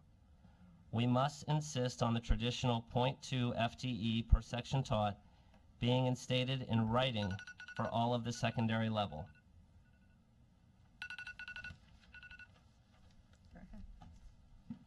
Thank you for reading that. I appreciate it. I'm going to start a difficult paragraph here following that. Apparently, at the admin building, when their workload increases, they get anywhere from 25 to 50% pay raises. Ask Dina Bishop. She went from a salary of $180,000 to $236,000 in a matter of 2 years. This was a 31% pay raise at a time when we were in a budget crisis. Or Mr. Hess, who received a 17% pay raise, or countless other positions at the admin building who had substantial raises given in a time that they are taking away from educators. By the way, we are still waiting on our 20% pay raise.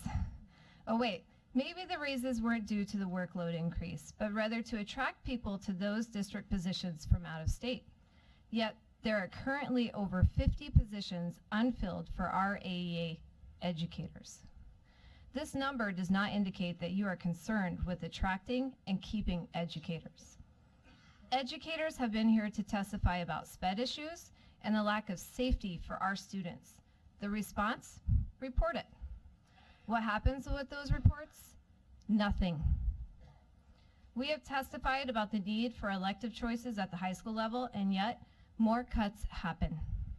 After hours of testimonies, our only responses from leadership are dismissive, disrespectful, and devalue our expertise.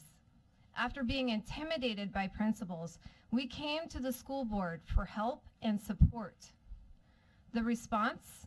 In the next leadership meeting, our superintendent, on tape, calls us cray-cray. In addition, the Chief of Human Resources states these are manufactured crises. We as educators are not supported by leadership. We are looking for other careers, are concerned for our students, think that maybe our own kids deserve something other than Anchorage School District's public education. Yet still, silence from the board. We are fed up. It is a time for a new leader, one that has the trust of parents and educators. We are asking the board to direct the ASD's bargaining team to include educators' concerns as outlined in our current contract proposal. If you want to know what it is like to run ASD without the backbone of educators, this is what's coming.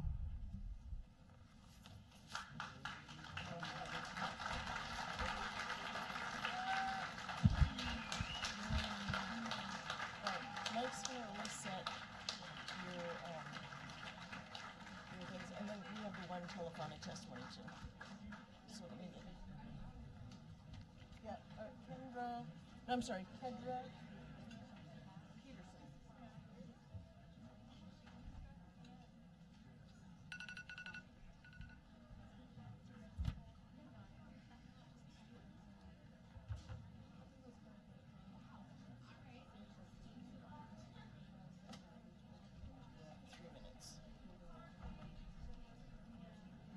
Yeah, he was reading her script. Yeah. I have one telephonic that I need to get along.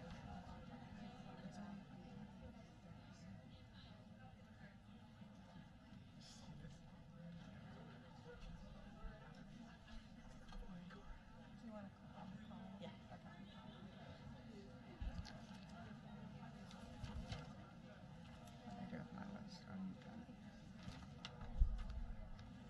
Devin? Hi, Devin. My name's Katie. I'm the school board secretary, and I'm calling for your telephonic testimony. Okay, and so the president will let you know when you can start. Yeah. At this time, we have another person that's going to testify, Devin Hunter, and he's on the line. Oh, sorry, Devin. Okay, so we're going to let them testify at this time. Ben and Devin. Okay, you're ready for your 3 minutes. Okay. My name is Devin Hunter. I'm a registered behavior therapist that works with children diagnosed with autism as well as Asperger's. I have had the pleasure of working at Mount Spur as an outside entity within the classroom providing one-on-one support for a student.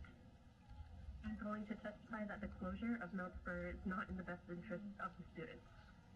Our front office staff, Mrs. Jester and Mrs. Paskin were the first people I encountered, and they were so welcoming and inviting.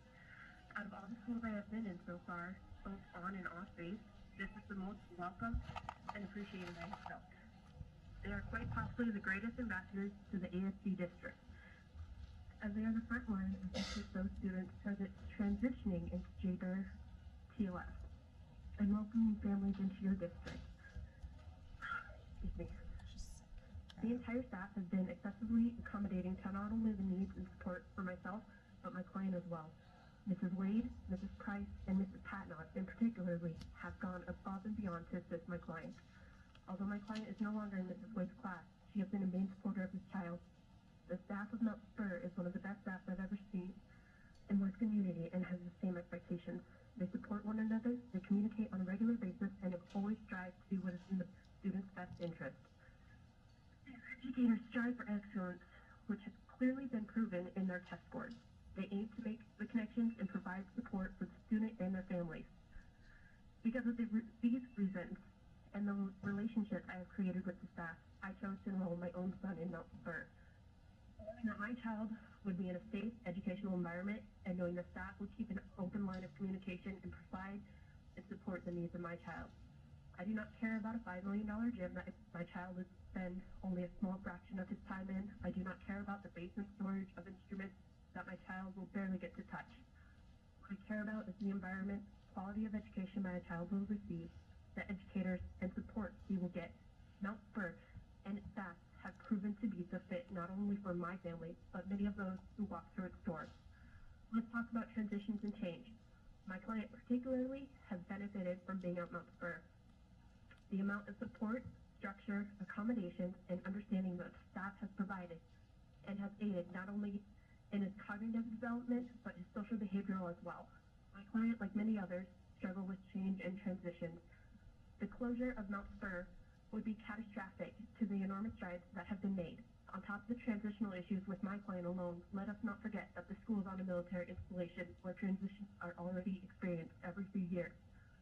While we do raise resilient children, change is very difficult on them and something that they have to face more than others. The uncertainty of their lives impacts them, causing many of our children to have some form of anxiety. School is the one thing that they depend on to be consistent in their time at that duty station. Their friends and teachers become their second family and their second home. This is the consistency that they need and that they deserve to have in their life. While that teacher may just be a teacher to other students, that teacher is the face of encouragement and safety while a student's parent is deployed or TDY. My husband was a military brat. He often speaks of how hard it was to make and maintain friendships in his childhood due to being in 9 schools throughout his academic year. I'm sorry, your 3 minutes are up. Will be in 3 different schools in less than 3 years if this school closes, and I am nervous as to how this is going to impact my child's education. Devin, was Ben going to speak? I'm sorry? Was Ben going to speak? I don't believe so. He's putting our children to bed. Oh, okay. Well, I hope you get to feeling better, and thank you. Thank you. Uh-huh. Appreciate your time.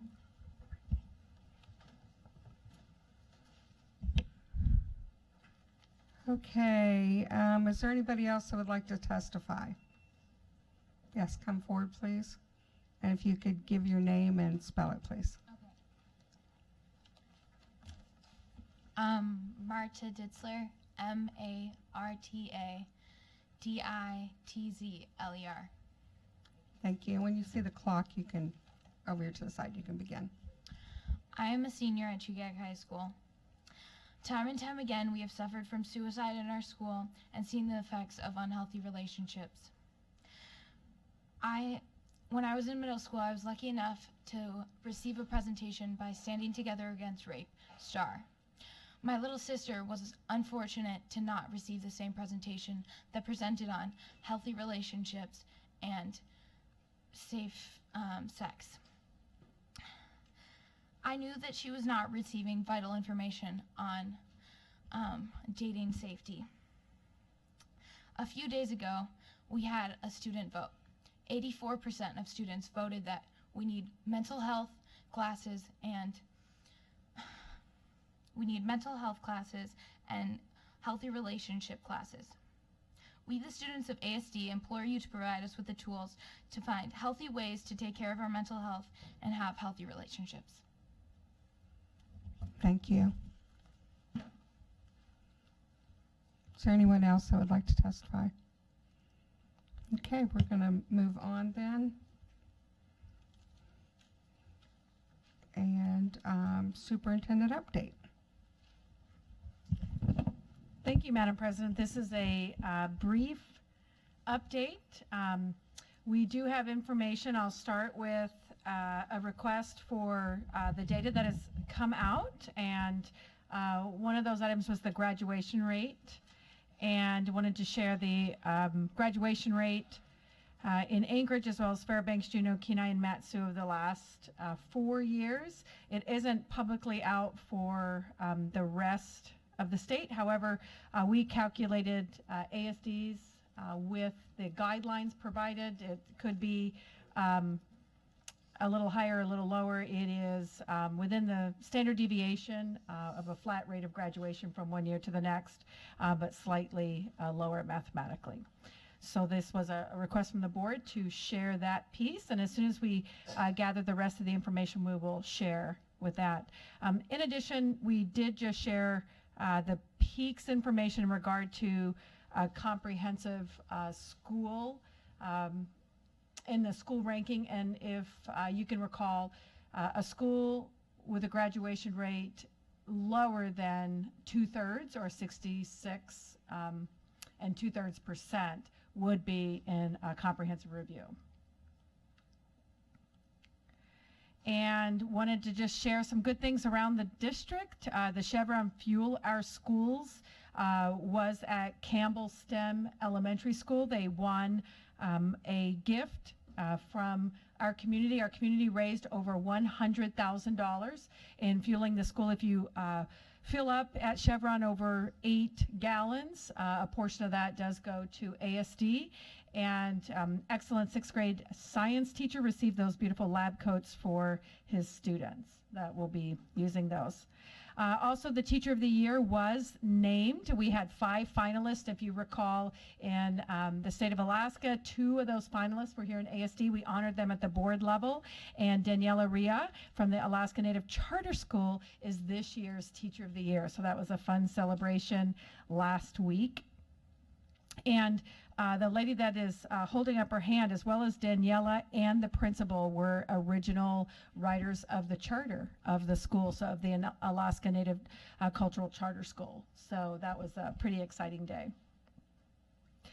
And last week as well, Surface High School Partners Club, they had a celebration to unveil the banner, that red banner behind there that will hang in their gym, along with all of the athletic banners that adorn Surface High School. They did receive an honor of the 2018 Honor Roll Special Olympic Unified Champion School.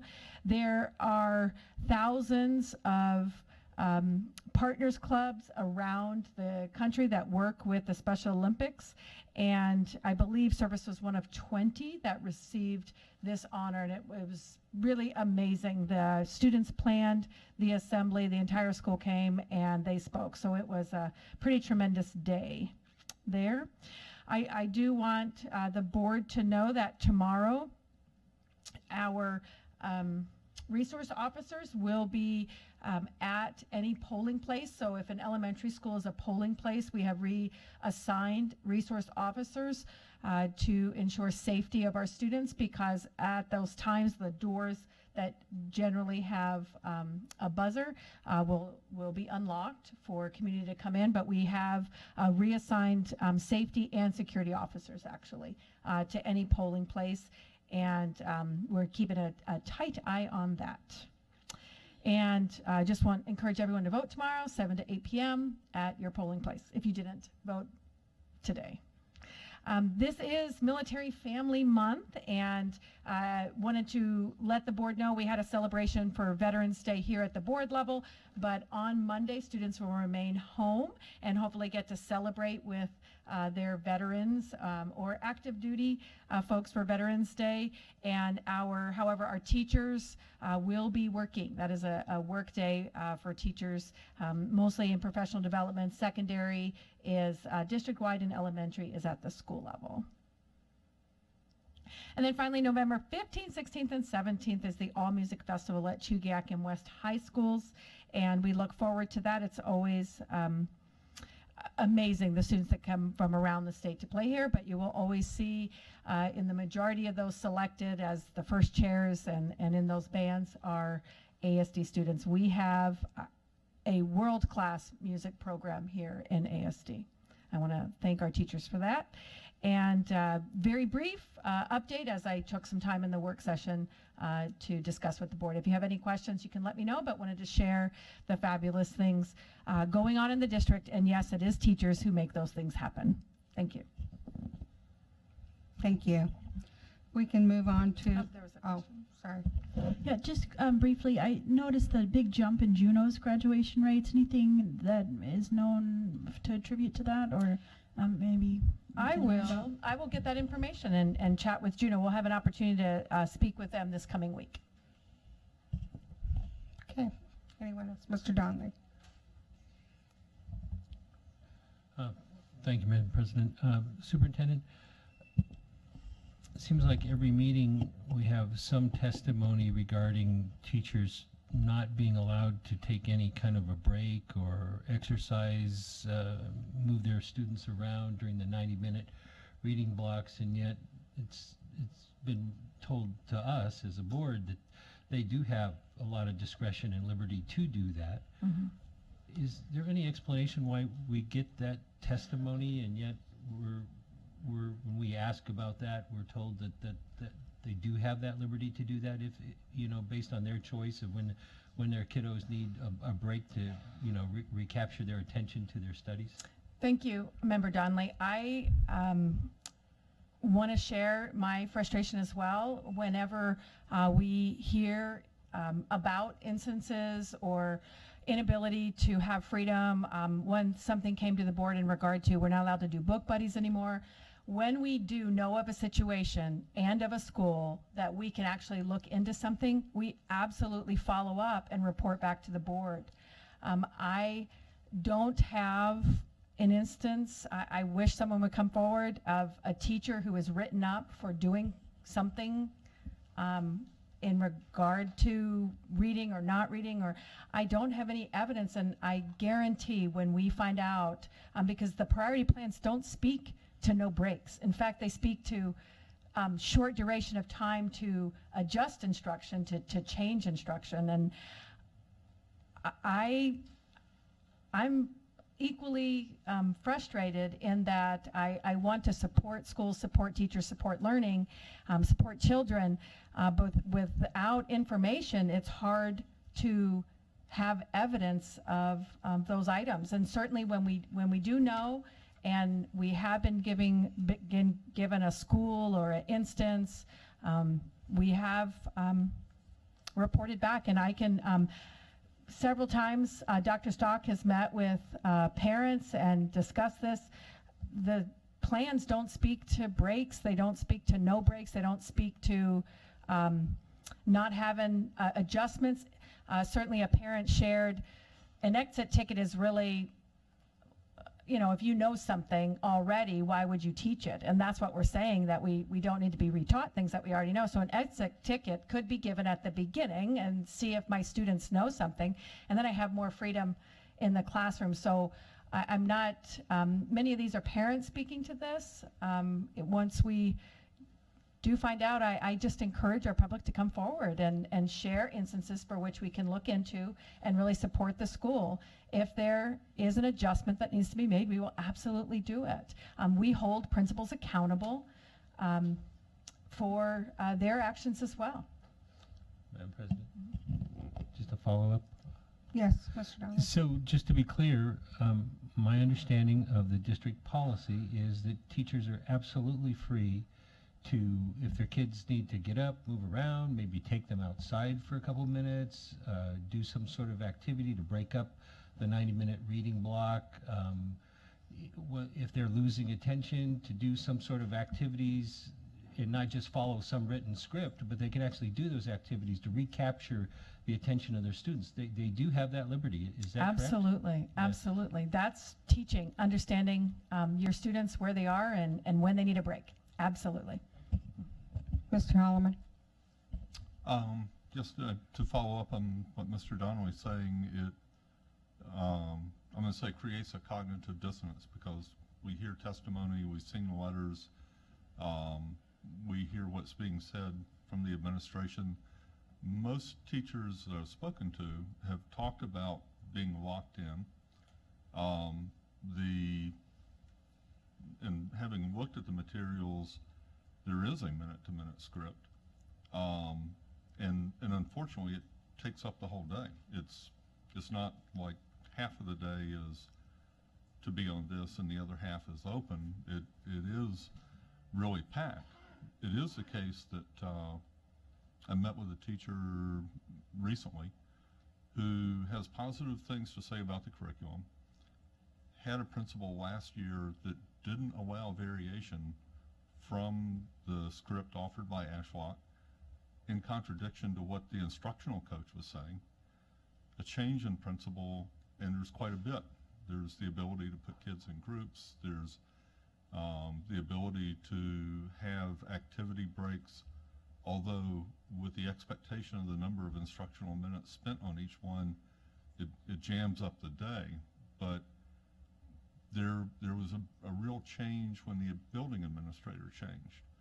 And the feeling I get is that the message is either misheard somewhere between this building and the 60 elementaries by some principals, or some principals are taking it and reading into what they think is really preferred that may not be exactly what you say, and taking different actions. And I have to admit, I would love to see some clarity in it, perhaps in a widely distributed document that outlines that, so that if a teacher's in a disagreement with their principal, they have a common reference, not something that somebody was told in a meeting, but somebody else is told by a coach, or something they read in the book, but that may not be the adopted district policy, but something to where everybody can kind of look back to a central document and say, this is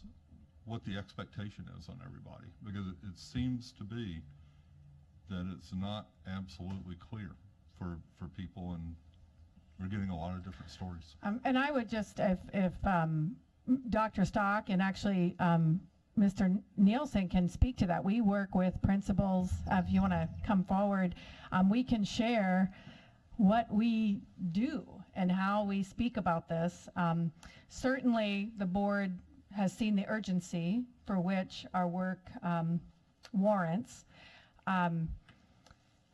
I was in several elementary schools last week, and teachers were sharing what they were doing, and lots of things were going on. So I too keep my eyes and ears open when I'm out there to discover where are the opportunities that misinformation is given. But certainly Dr. Stock spoke to parents. Glenn, we can then share, if the board wants to take the time, the discussions we have around reading and what's happening. Well, these issues they're all paramount with any kind of large-scale implementation. I mean, those who've been through these projects aren't shocked that we're going through these communication issues and trying to figure out where the flexibility lies, where doesn't it lie. And Mr. Holloman's point, I think, is well taken. I mean, we do need to articulate where the flexibility is and isn't, because that is confusing. And I mean, we've been at it, what, 9 weeks? And this is very, very complicated to do this really well on a large scale. So some of those questions and concerns that several of the parents have been to see me with, there's some legitimate concerns in there. There may be some philosophical differences that we may or may not be able to bridge that gap. And I've been at the business a long time, and I've yet to find a full faculty that is 100% in agreement on any philosophical particular issue. I mean, just look at every curriculum, you know, that we adopt. There's always camps of the teachers themselves who pour through all the same things and look at the same criteria and come to very different opinions about which one we purchase or don't purchase. But I will say this, if we don't wrestle with this and come to a kind of an understanding of what we are or aren't doing, the idea that we're going to move this needle forward with the data that Dr. Bishop shared in our work session, we won't be able to do that. I mean, we must tackle these difficult, thorny issues as a group, and we're not all going to be in agreement. I just want to make that clear. It's not, but I do think we do have to wrestle with issues as to where does the flexibility lie. No one, and I've addressed all of the principals. Mr. Nielsen asked me to specifically re-emphasize to principals about what a schedule is, and that it's not a checklist, it's a concept of prioritizing our time. And yet we will still struggle with people who see it as check that box. And that's, you know, no matter what we create for a priority plan, it will never substitute good judgment from a good teacher, ever. And so that's what we've got to wrestle with as to where those flexibilities lie. We're working on it. I've got a meeting tomorrow. We'll continue to chip away at it. We're planning a parent night.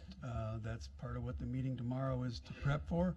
Our thought right now is to have each parent-teacher organization come up with 2 representatives at a time to come to a joint meeting so that we can put them in groups. We'll try to demo and model what the parts of those lessons in a priority plan are when they're done well, so people get a feel for it, and then answer some questions. So those are things that we're underway, and you know, communication on a scale of this size is always problematic.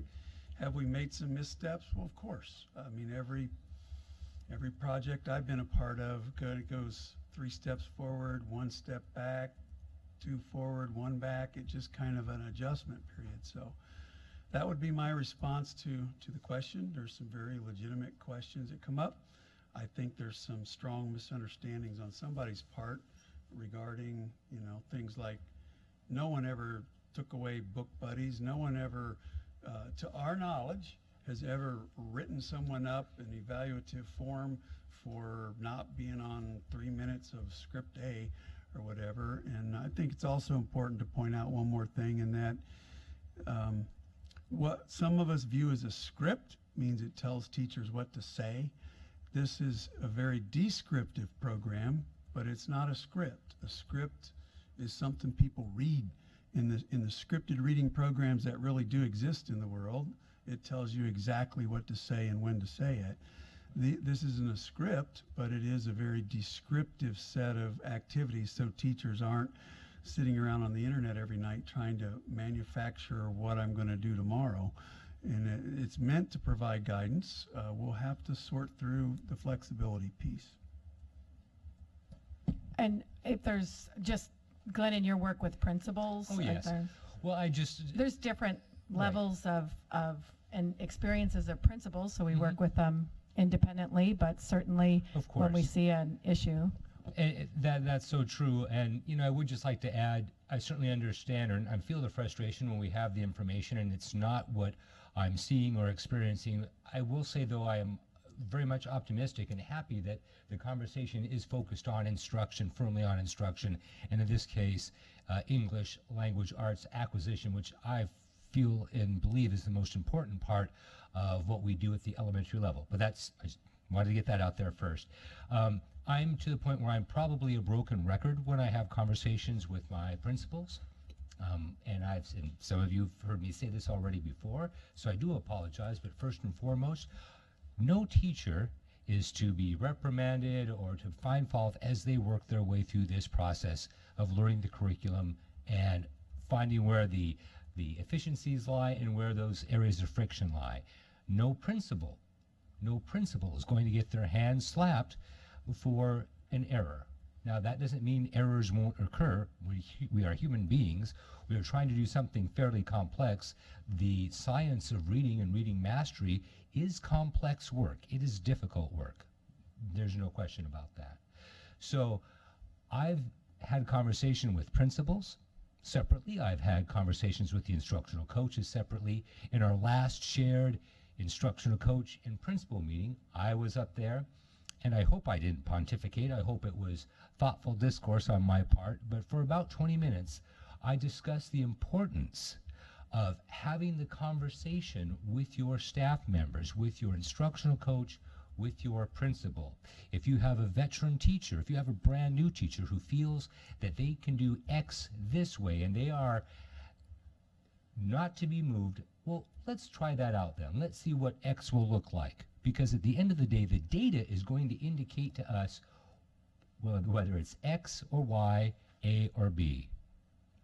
So I'm happy to have the conversation. I enjoy it because it means we are focused on student success, teacher efficacy, and administrative instruction.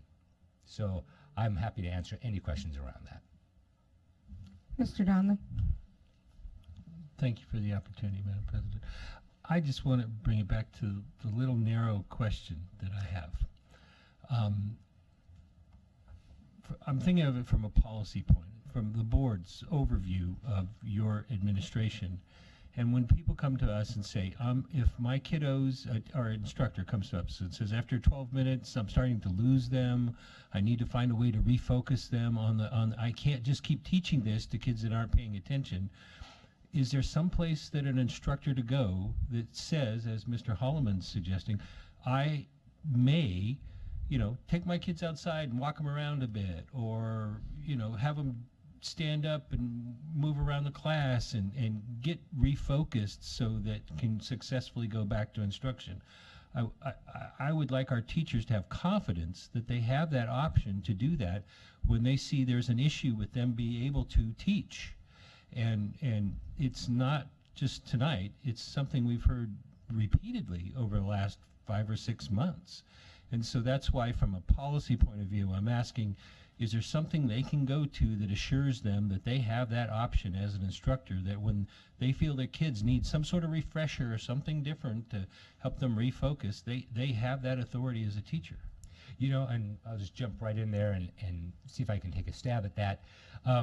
So the short answer is no, there's nothing written anywhere, whether it's in administrative practice or board policy, as to when a natural break in a child's attention span should occur, much like there isn't, say, a written procedure, policy, or expectation, say, around a bathroom break. That, I think, really rests on the individual classroom, the students, and the teacher. That speaks to that art of teaching and knowing your students and knowing when you have them and when you need to reset. So no, it doesn't exist in written form, but if it wasn't occurring, and if we had educators that felt that they were somehow shackled or manacled and were not allowed to do that, I would want to know about that so that I could have a thoughtful conversation with the school administration.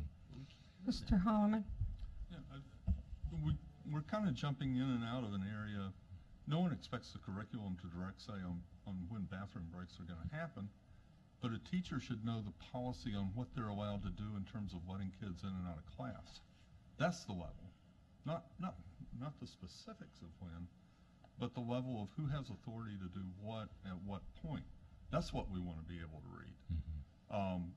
And if we had a handful of teachers that were describing this, and we looked out at a room full of people, and they were all looking at each other, going, "Is that what's happening in your school?"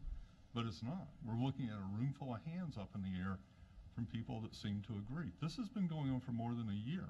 When you say 9 weeks, I'm a little confused, because our implementation is much older than that, I think. So the question is there a place where teachers can read what the administrative directions are? And it's funny that we're going around the pole on this when we're talking about language acquisition, but obviously, you talking to principals and principals talking to teachers, that message isn't progressing down in a clear fashion. I would hope we would find some other way so that people can resolve this and not feel compelled to come to the board looking for a solution to what seems to be a communications issue.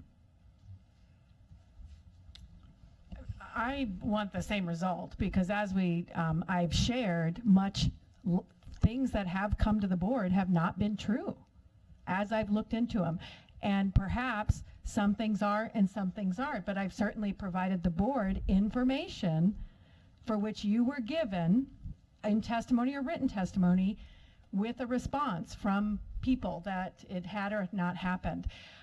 We will get something in writing letting our educators know, of course, use your professional judgment when you're in the classroom, of course, and we'll get that done. Thank you, Madam President. Mr. Foster? Thank you.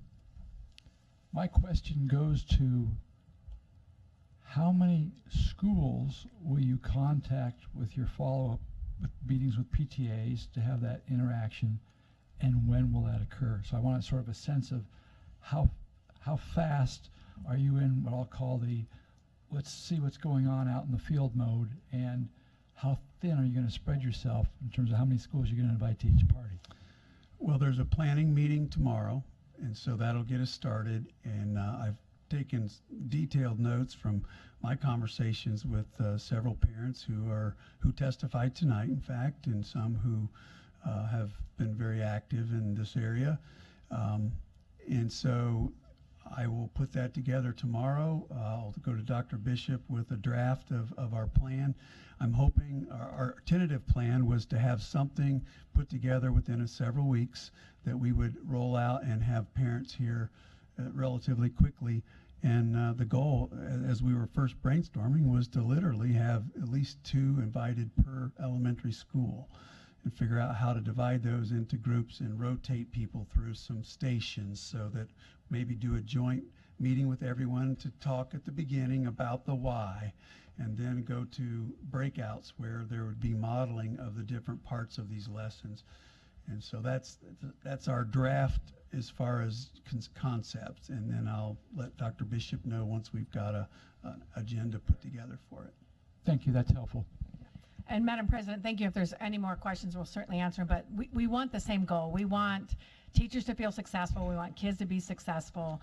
We don't want fear in the classroom, you know, whether it's by, you know, staff members, students, educators, principals. We really do desire the same outcome. And when there is an instance where anyone feels threatened or not treated well, we will act. I mean, we you know, the first thing we did was bring in this leadership blueprint was about how we treat each other. And that's paramount to us, about when we take care of each other. Capturing kids' hearts is about that. It's not only about how adults interact with kids, but it's how adults interact with adults. So that standard has been set, and it has been articulated through the administration. I'd like to just add something. You know, as a board, we set the goals for the superintendent, and of course one of our goals was to bring our reading level up and to make our students more proficient. And we weren't really kind in how we said that. We said this has to happen. It's not acceptable. As Dr. Bishop said earlier, it's not acceptable to have students that were failing going through our system. And so it's not that I don't agree. I think sometimes you go from one point to another point, and then sometimes there's a middle where you have to meet a little bit to make it work. But I do have to say that as a board member, and I'm not sure how other board members feel, I have high expectations, and what we were doing was not working. And it was evident throughout the years. Our scores were not improving, our achievement gaps were not improving, there was limited growth. We have a certain amount of students that will always be proficient and that will always do well. But when we look at those students with socioeconomic, low socioeconomic and different ethnicities, those are the ones we're kind of missing. So the kids that are going to do well are going to do well. I mean, hopefully they'll do better as we do better. But we have to do something different, and I have high hopes in this curriculum and what we're doing, that we're going to see some different results. But it doesn't mean that we can't, as Dr. Bishop said and everyone here, that we have to figure out where we're going to meet to be able to make this work, because it has to work. It has to work for our kids. We don't have any more time.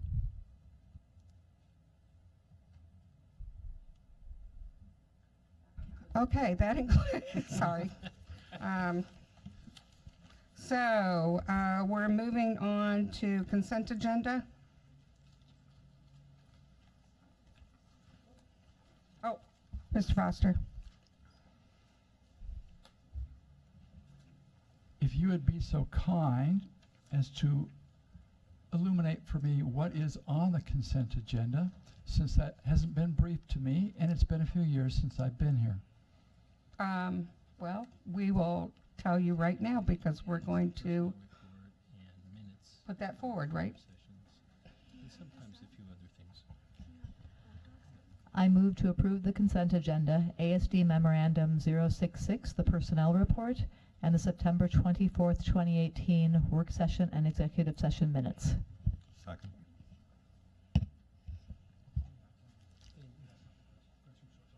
Sometimes I need to pull these if there's some change I want to make in these two. Yeah, that's all that's on there right now. But sometimes it's longer than that. Are you good, Mr. Foster? Okay. So at this time, we'll vote.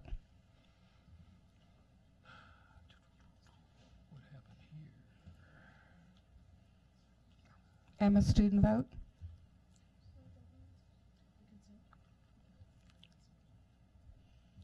Yes. Thank you.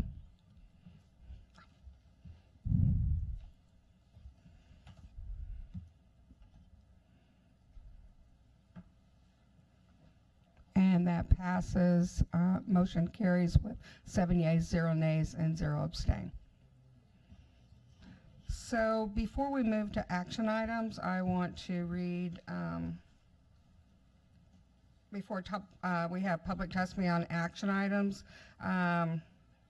An action item memo was first introduced by the Vice President, and if seconded by another board member, I will open the floor for public testimony. If you signed up in advance or indicated you were interested in providing testimony, I will call you to come to the front table to speak. You have 3 minutes to talk, and you will see a timer on the screen to your left to monitor the time remaining and inform you of when you need to conclude. If you haven't signed up, I will ask for any public testimony, and then after that testimony closes, I will open it up for I will open the floor for board discussion, followed by the student board representative vote before finally calling for the official vote. The voting results will be displayed on the screen. I move to approve ASD Memorandum Number 068 to adopt the attached resolution recognizing November 12th through 16th, 2018 as American Education Week for all employees in the Anchorage School District. We have a second? Is there any public, thank you. Is there any public testimony on this action item? Okay, seeing none, is there any board discussion? No board discussion. Would our student rep please vote? Yes. And members of the board, please vote.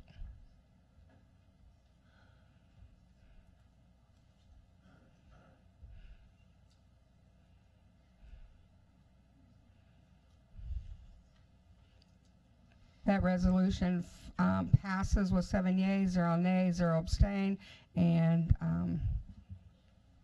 there we go. I move to approve ASD Memorandum Number 041 to pass revisions to Board Policy Number 4142/4243 on negotiations and consultation. Do we have any public testimony on this action item? Seeing none, do we have any board testimony? Yes, Ms. Hildy. And thank you, Madam President. I just wanted to speak on what the motion is. Member Foster had requested more detail in the memo, and I think that's a great idea for the future, but I just wanted to make sure people understood what this is rooted in. And it started last spring when there was some confusion over when negotiations began. I've been really quite proud of the process in getting to this board revision policy. Every board member's had opportunities to participate in it with very clear analysis of the implications of it, and it's been over several months and lots of time for review. We had the first reading and then sent it back to committee. The only change was taking out only, and just delineates when bargaining may begin and makes it hopefully clear for all units in the future. Okay. Is there any other? Mr. Foster. Just going on record, I'll be voting against it. It looks to me like micromanagement of the process relative to what I would imagine is the appropriate relationship between the board and the superintendent and the bargaining process. It just looks like you're getting further into it than you need to be. So I'll be voting no. Okay. And I would just say, again, in support of this is the board was surprised a little bit about negotiations starting before the board was made aware of it, and so we felt unnecessary to put something in writing because the negotiations are with the board and the party. Thank you for giving me the opening. I'd like to respond to that and suggest that's a trust issue, not an issue that you're going to solve by putting a policy in place. Okay. Any other conversation? Madam President, I would just like to say that the policy was followed last time, that the negotiations could start, and that this is actually a change to the policy. The negotiations were not started outside of following board policy prior to this time. The request was made that the board be the first person to be notified, not the HR, which was in the policy prior to this time. So there wasn't a break in policy, it just wasn't the policy at the time.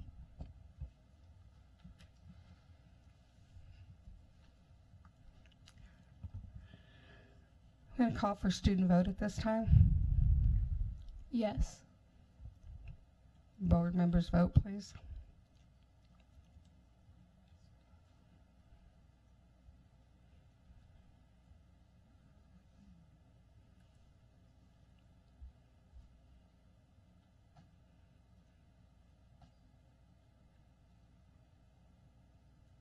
And that motion carries with 6 yeas and 1 nay.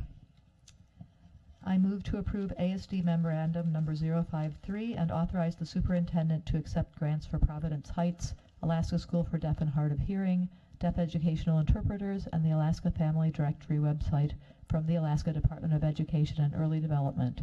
The total amount of these grants is $558,000. Second. Okay. Is there any public testimony on this particular item? Hearing no public testimony, is there any board discussion? No board discussion. Emma, could you please give us your vote? Yes. And if the board would proceed to vote, please.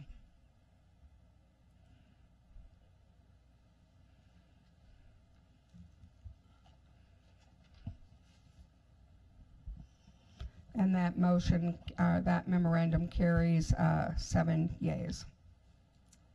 I move to approve ASD Memorandum 054 and authorize the superintendent to accept Title 6B with Individuals with Disabilities Education Act Entitlement Grant and Preschool Disabled Incentive Grant for fiscal year 2018 through 19.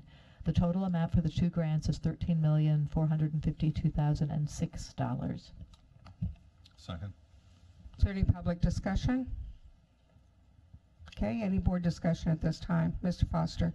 I want to thank the administration for putting together the responses rapidly to the questions that I asked with respect to how we're monitoring and managing the program.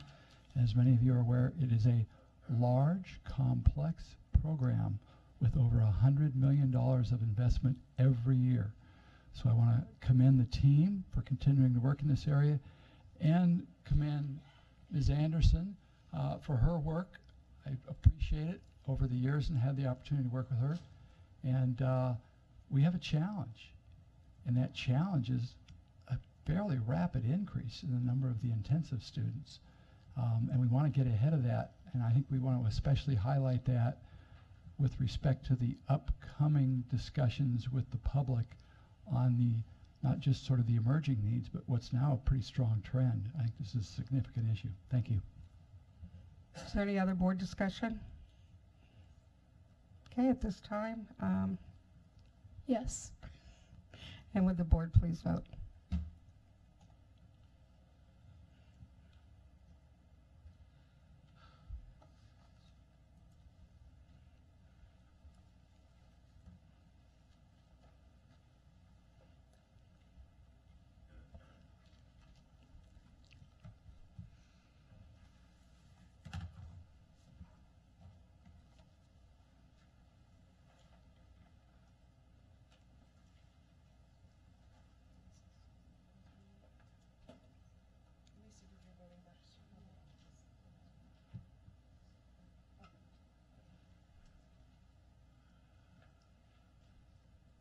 And that motion passes with 7 yeas. I move to approve ASD Memorandum Number 060 and authorize the superintendent to accept a continuation grant from the Alaska Department of Education and Early Development for $150,000. This award is for the 3rd year of a 3-year grant to provide Title I preschool classrooms at Airport Heights, Creekside Park, and Willow Crest Elementary Schools. Thank you. At this time, is there any public testimony? Okay, hearing none, is there any board discussion? Okay, Emma, if you'd vote, please. Yes. And board, if you would vote.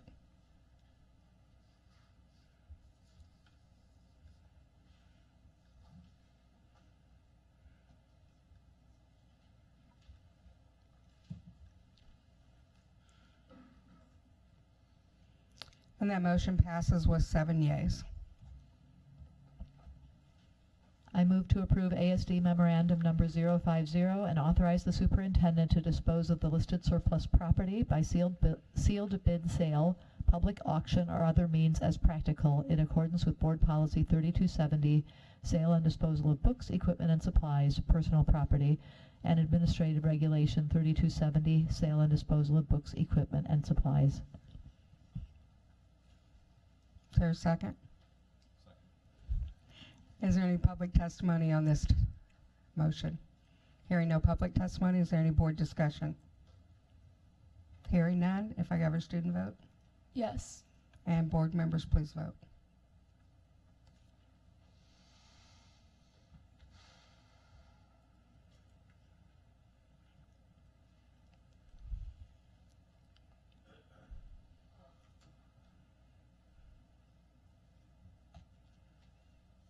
And that motion passes with 7 yeas. I move to approve ASD Memorandum Number 056, the renewal of Anchorage Stream Academy Charter Schools charter for an additional 10 years through the 2029-2030 school year. Okay. Is there any testimony from the audience, for the public? Hearing none, is there any board discussion? Okay, if we could have our student vote, please. Yes. And if board members would vote.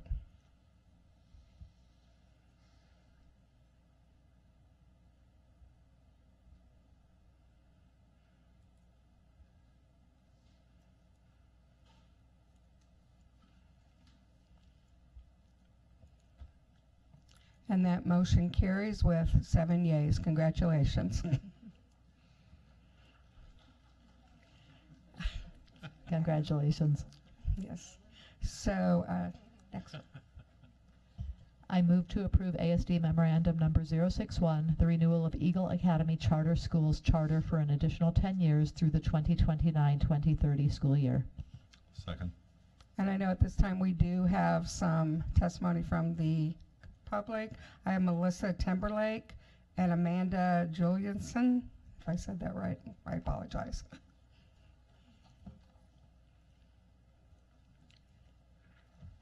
And Melissa, you'll go first when you see the clock.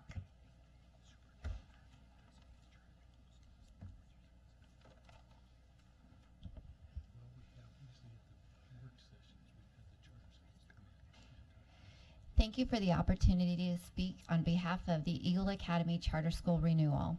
My name is Melissa Timberlake, and this is my 14th year at Eagle Academy. I have been blessed to teach second grade since the inception of the school. I also serve on the academic policy board that governs our school. I am here to ask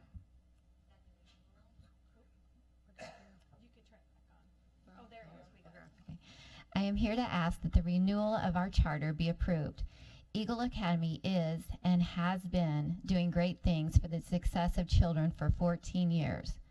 Our record speaks for itself. We have some of the top scores in the district. Many things contribute to take their school careers in many positive directions.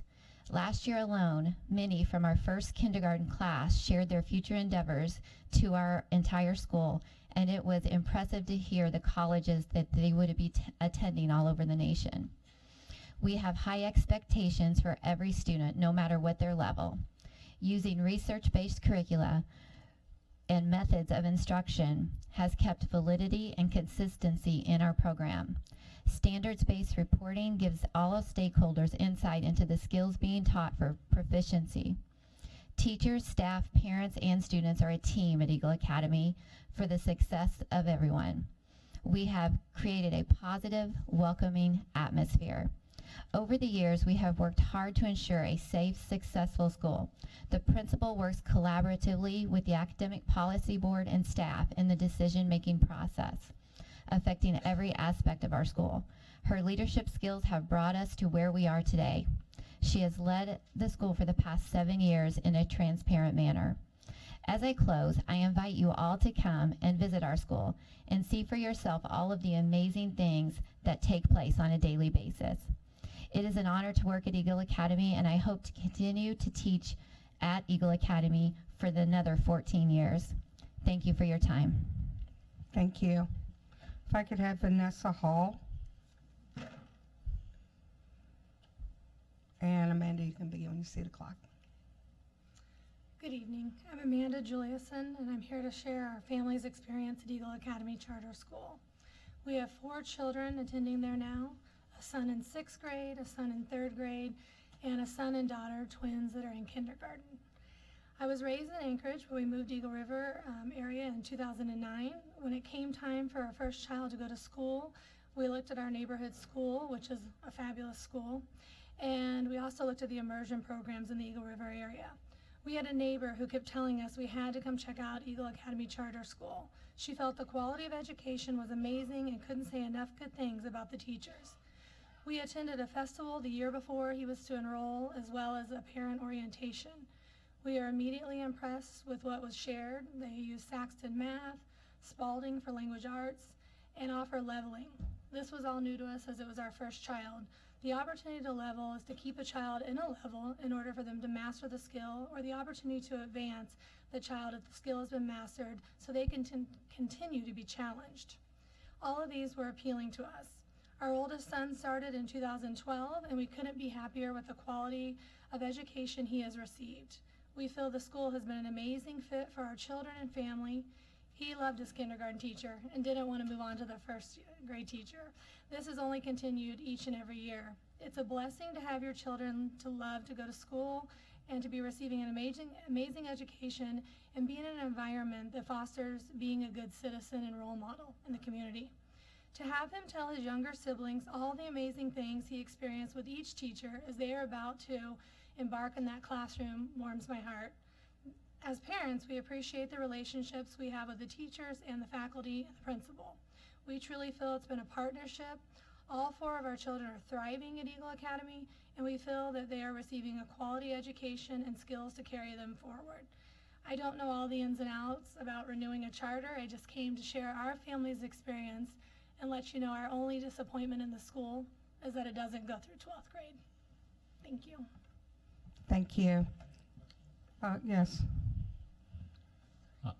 I really appreciate you mentioned Saxon Math. I'm a Saxon Math fan myself, and the administration, I had requested the administration present some sort of analysis of us of the success versus of the current system, which was adopted to conform with the Common Core teaching. Point of order. Dave, respectfully, our testimony, we generally don't use question and answer here. It's a chance for us to listen to people, and that might be something maybe appropriate to chat with them afterwards about.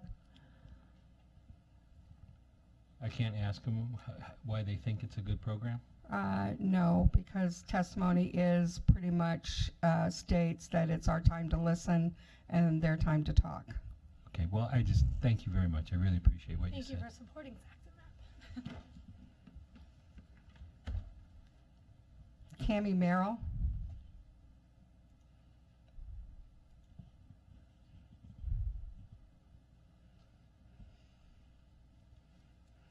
My name is Vanessa Hall.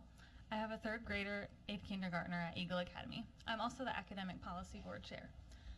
This school is near and dear to my heart because my mom is one of the founders.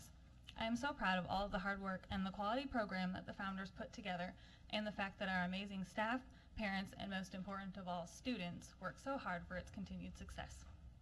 Walking through the hallways of the school, you see students happy to be at school with their classmates. You see a principal, teachers, and support staff who are happy to see the students, and you can tell by their actions that they truly care about the students, their well-being, and their education. You'll also see students actively engaged in their education, from reciting phonograms during language arts and excitement about passing their math facts to having fun in art and music. I have some numbers I'd like to share from the staff section of the 2018 Climate and Connectedness Survey.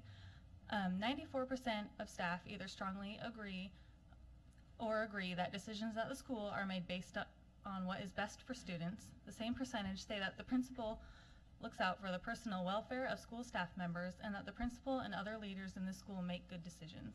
100% strongly agree that teachers at the school are nice people. I would also like to share our PEAKS testing scores from the 2017-18 school year.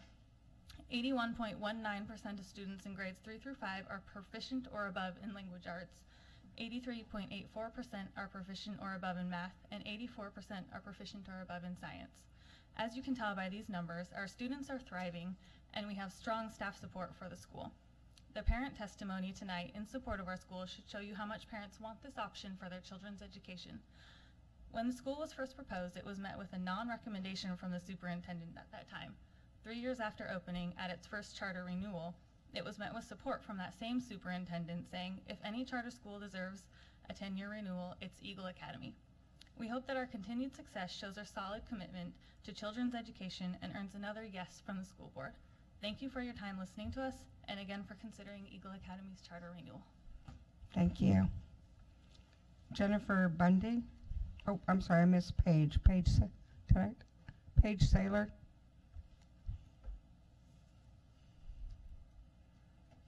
Then Jennifer. Good evening, my name is Cami Merrill. My 3 boys attend Eagle Academy Charter School and my daughter is at Greening. We're going on our 7th year in Eagle River and we love it. We live down the street from Laura Reinbold, who has also told us that she just adores Eagle Academy. We had to travel last year for some military training, and so I homeschooled my kids using the same curriculum that Eagle Academy uses. I learned Spalding and trained in that, and also Saxon math. And it was hoping that our children would be able to get back into the same program. Of course, no one could teach it quite like the teachers at Eagle Academy. They are truly some of the best. A few weeks ago, the day before we had the Friday off of school, I volunteered at lunch at Eagle Academy, and I heard one of the 4th grade girls say, "Oh, I wish we had school tomorrow." And I said, "What?" And then the girl next to her said, "Oh, I wish we had school tomorrow too. I just love school." And the girl across from that said, "Yes, we love coming to school more than we like staying home." And I said, "What in the world is wrong here?" But the question I should have asked is, what is right here? And the answer is Eagle Academy. It is truly a place where our children can come and learn and excel and be safe and enjoy learning, and they don't get lost in the crowd. I want to tell you about my 4th grader. Here's David. At the beginning of the year, his teacher gave him the beginning of the year math test, and he scored 100% on it. And so then she gave him the end of the year math test, on which he scored a 95% on it. So he was able to go and join the 5th grade math class to level up in math.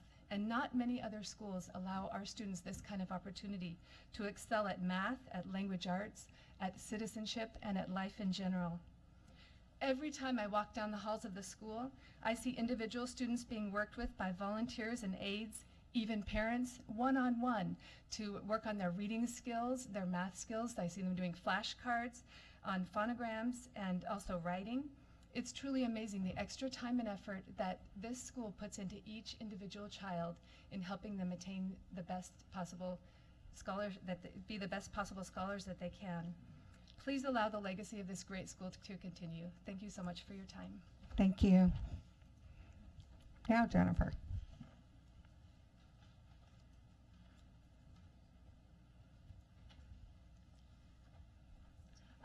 Hi, good evening. My name is Paige Saylor, and I am here to speak on behalf of the charter renewal for Eagle Academy Charter School.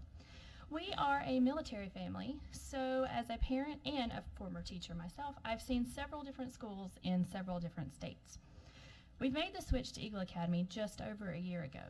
Before that, my son, who is currently in middle school, and then my daughter, who were both attending another Eagle River Elementary School, the other school had a similar curriculum as Eagle Academy.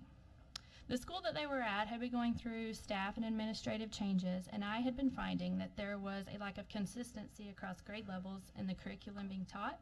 The school had gone through 3 principals in the 5 years that we had been there, and the staff morale had its ups and downs, which could sometimes be felt in the classroom. So as a family, we decided it was time to get in on the lottery at Eagle Academy.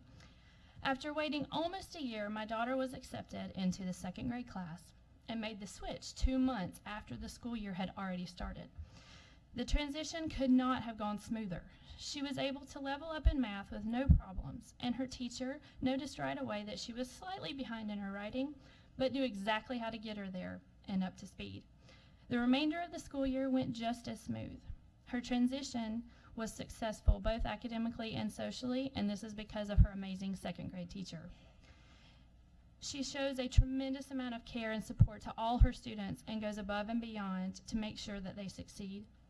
And in her first week at Eagle Academy, my daughter came home beaming with pride because 2 other teachers, the nurse and the principal, had on separate occasions spoken to her about how happy they were to have her at school and what a great addition she was to the Eagle Academy family. Now we're a quarter of the way through her 3rd grade year and the experiences remain the same. She comes home happy and has nothing but good things to say about school, which makes this mom happy. Our whole family has been welcomed to the Eagle Academy family with open arms and open hearts. I have never seen a more supportive, cohesive team of teachers and administration. This school works so well together in all that they do, from teaching and supporting their students to interacting and forming lasting relationships. I wish there were more learning environments like this one. And my daughter insists on growing up, as they all do, and she insists on getting older. And since I haven't figured out how to pause that time, I am beyond grateful that she can grow up as part of the Eagle Academy family. Thank you again for continuing to support this exceptional school. Thank you so much. Russ Kraft.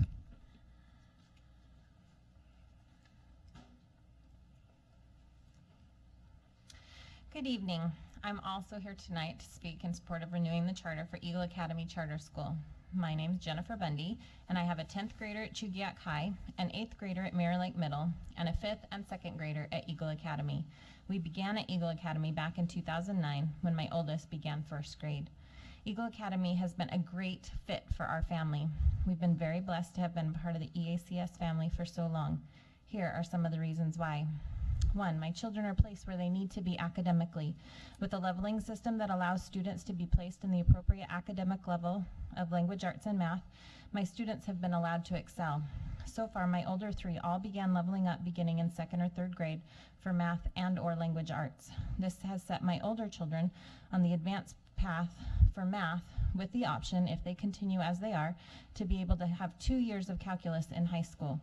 It also allowed for an easier transition to middle school because they were doing so well academically that they didn't feel they were struggling with their classes, which made them stress less about a new school and the middle school model. They are all encouraged to read and have read avidly since 1st grade. 2, the staff is amazing. The teaching staff, the administrative staff, the support staff, all of them. I have never had a problem getting help or having the staff respect my wishes for any of the different situations that have occurred.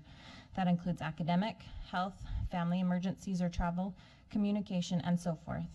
Number 3, it is a close-knit family.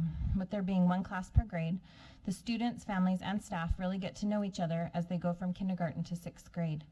Number 4, with each family giving at least 16 volunteer hours, it allows the families to be more involved at the school.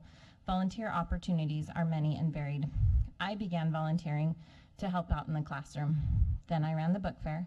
Then I became a member of the PTO board for numerous years, involved in many of the different events at the school, and I am now currently on the APB.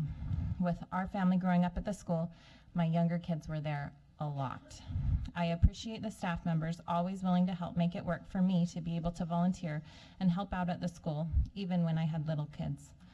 Number 5, my kids enjoy school. They enjoy going to school and look forward to seeing their classmates and teachers and learning. My kids all enjoy different subjects, and I'm glad they get a good foundation in all of them. Number 6, Eagle Academy is the top, or one of the top performing schools in the Anchorage School District this year and in years past. The numbers show it, so something must be working. Thank you for your time and for supporting Eagle Academy in its efforts to be a positive influence in the lives of the students and families that are a part of the school. Thank you. I'd like to have Molly Deming.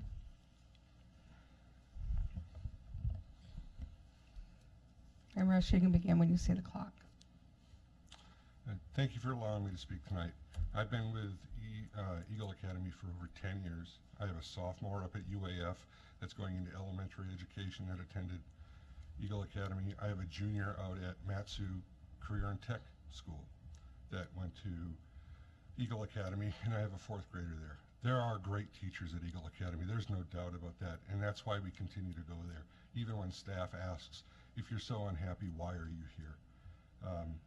The stories that you're hearing tonight are from current students, but the people that contact me are students that left Eagle Academy, parents that pulled their kids out of Eagle Academy because of issues that have arisen there.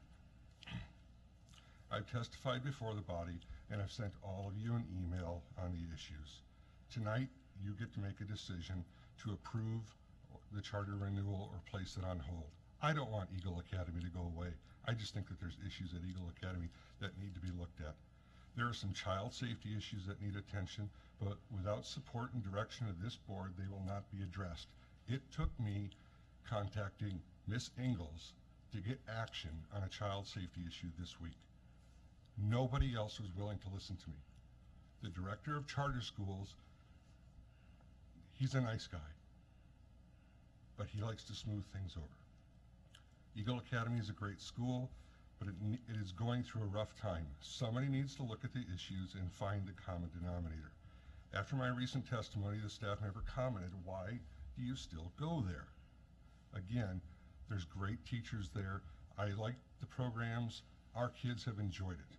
I asked my fourth grader what he liked best about Eagle Academy, and he said his fourth grade teacher, Mr. Shepard. And I asked him why. He said, because he's funny, he was fun to be with, and he taught us a lot. Too bad he's currently being scrutinized and targeted. You have my information. Risk management has my information. I did the research. I passed it along to you. Please, please take a look at it and make a decision whether or not you want to automatically renew this tonight or whether you want to take a closer look at the school to get something going. To quote pop culture, you must choose, but please choose wisely. Thank you. Thank you. Molly, you can begin when you see the clock.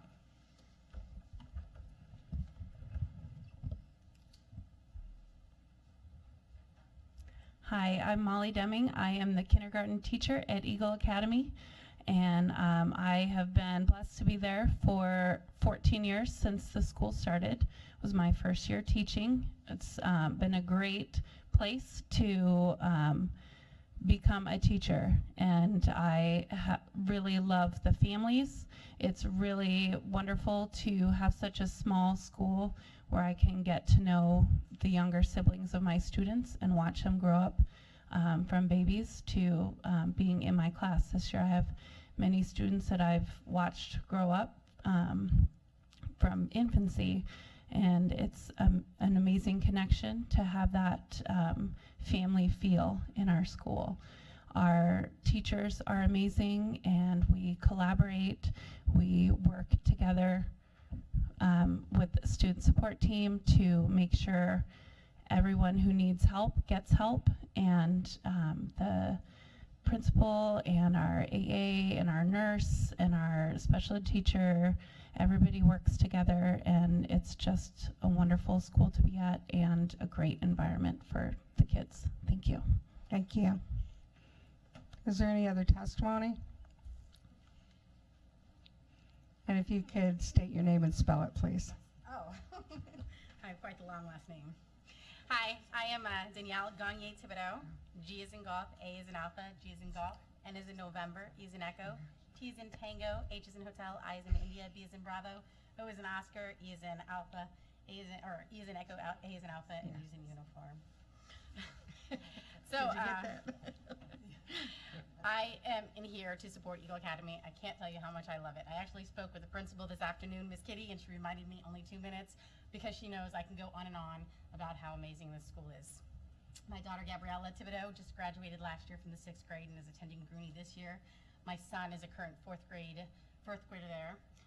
Back in 2011, when Gabriella was going to start kindergarten, I researched all the different schools that Anchorage has. They have some amazing charter schools and immersion schools. We chose Eagle Academy due to their motto that they're academically challenging, which is important to us because I needed that good solid foundation for her to start kindergarten with. They got a 10 out of 10 on the Great Schools website. They wear cute little uniforms, so we were super excited to get her in there. I was sad the next year for first grade we had to move and she had to go to another school. I was even more sad when she told me that she felt like she was doing kindergarten for her first grade and first grade for kindergarten. We knew that we missed Eagle Academy and we're very excited to get stationed back in Alaska 2 years later, and even more excited to get both of our children back in there. Christian starting in first grade and Gabriella starting in the 4th grade. I have gone there in the afternoons, have seen the principal tutoring Gabriella in math. You never see your principal out there tutoring your child. Their philosophy is that they want all the children to excel and that they're going to make sure that that happens. So I know that everyone has already spoken and that you guys are tired, so I'm going to end this with letting you know how much my family and I truly love Eagle Academy, and I think that from the staff to the parents to the teachers to the curriculum, it is just absolutely amazing. And one of the parents said it earlier, that the only downfall is that it doesn't go to 12th grade and that it ends at 6th grade. Thank you so much. Thank you. So at this time, is there any other testimony on this topic? Okay, if not, we're going to ask for any board discussion. Mr. Donnelly? Thank you, Madam President. I just got so excited about the opportunity to talk about Saxon math and Spalding reading, and I really support the renewal of the Eagle Academy program. One of the reasons is because it offers us insight into how some alternative curriculum can be successful in our district.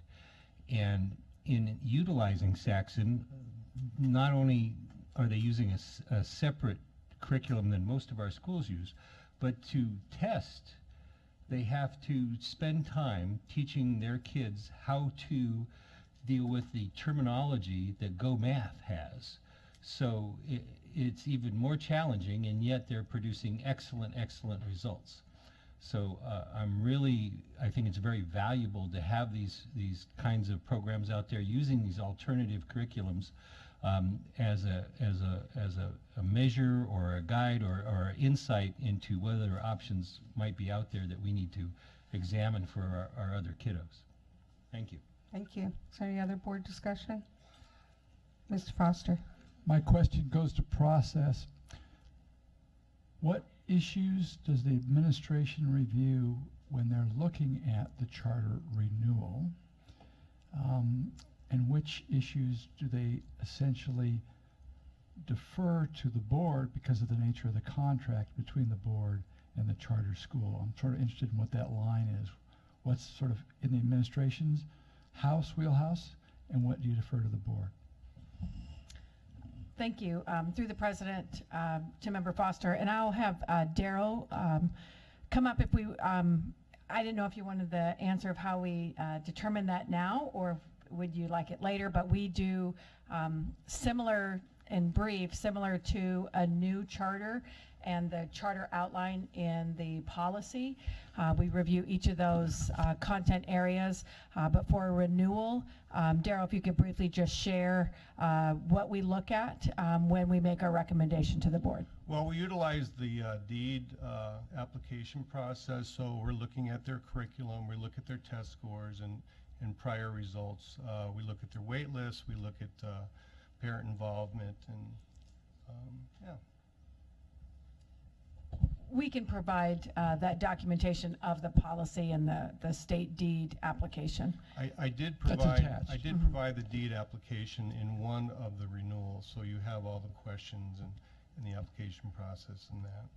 Yeah, and the follow-up question goes to what extent were the concerns that were raised ones that the administration is in a position to review, or is it being deferred to the board to independently review? I see your question now. I thought it was in general. So the questions and concerns are administrative at that level and not of the board contract with the charter. Thank you. Ms. Mitchell.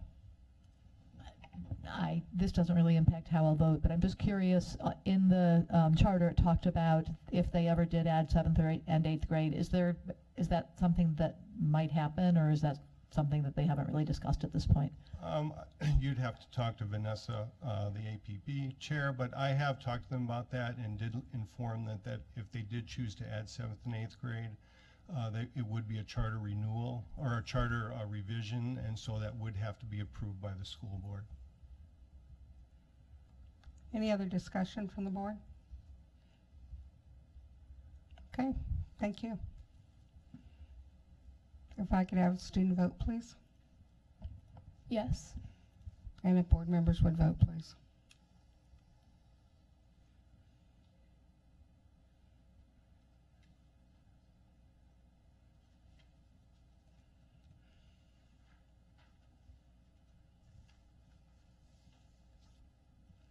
And that motion carries with 7 yeas. Congratulations. We're going to take just I'm sorry. Okay, just a couple of minutes here to sign some paperwork. And we'll be back in about 3 minutes or so.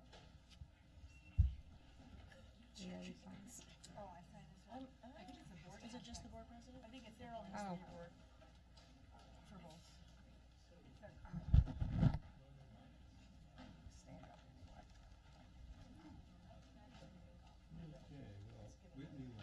Oh, okay.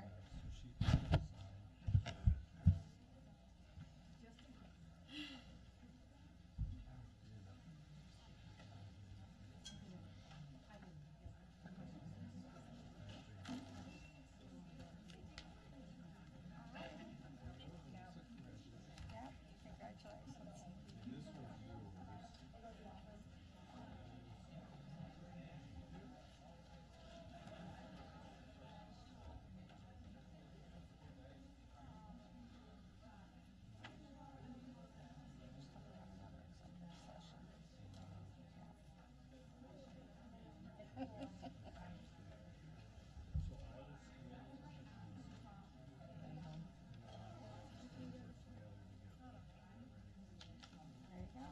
Thank you again. Congratulations.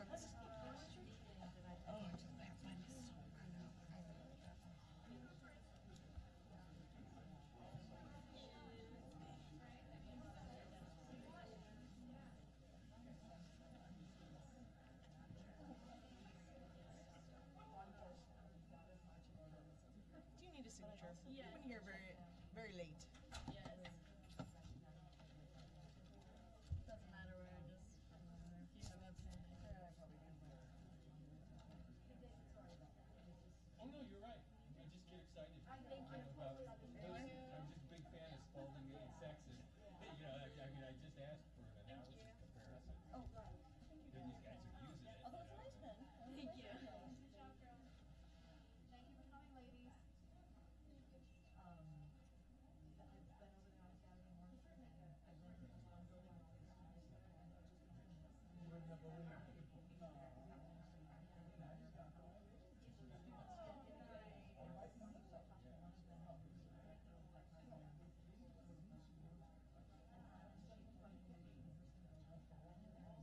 So I saw your note. So that's why it took me so long. I just cut and paste in from the thing, and I obviously was yeah, so I'm thinking about the best way to fix that. Either make a note or change it.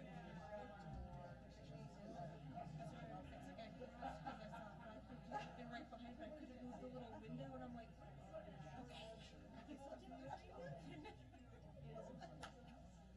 Oh, probably the best thing to do is just make a note.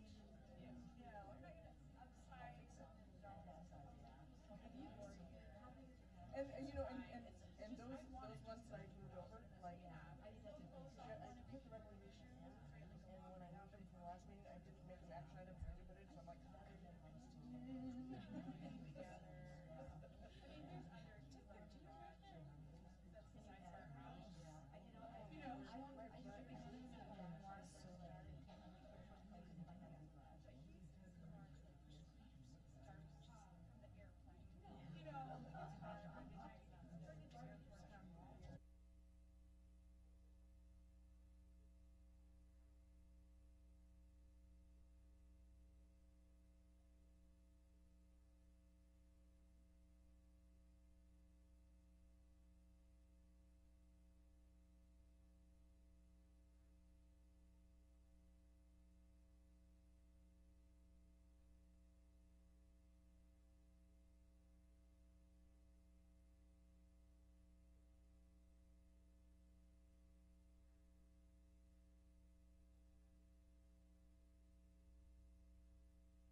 already read that.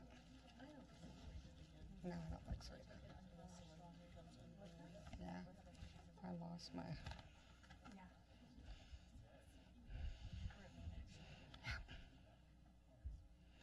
At this time, we're going to move to non-action items. Is there any non-action item that the board would like to pull? This is our last time to discuss some of these issues before we vote on them the following board meeting. I guess, yes. Yes. What would you like to pull, Mr. Donnelly? I would like to comment on number 2, the 6-year capital improvement plan. Okay.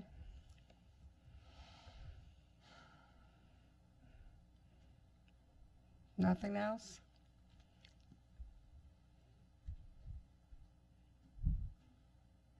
Okay. I know it's late and we want to get out of here, but remember, this is our time to talk about these items before we vote on them at the next board meeting. All right, so, yes. I think I'd like to pull the IB program. Okay. What, is that number 5? Okay.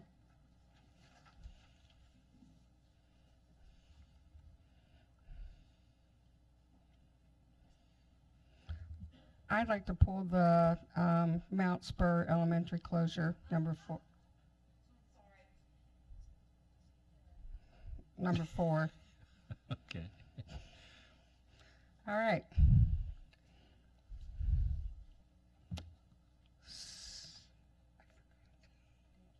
Yep.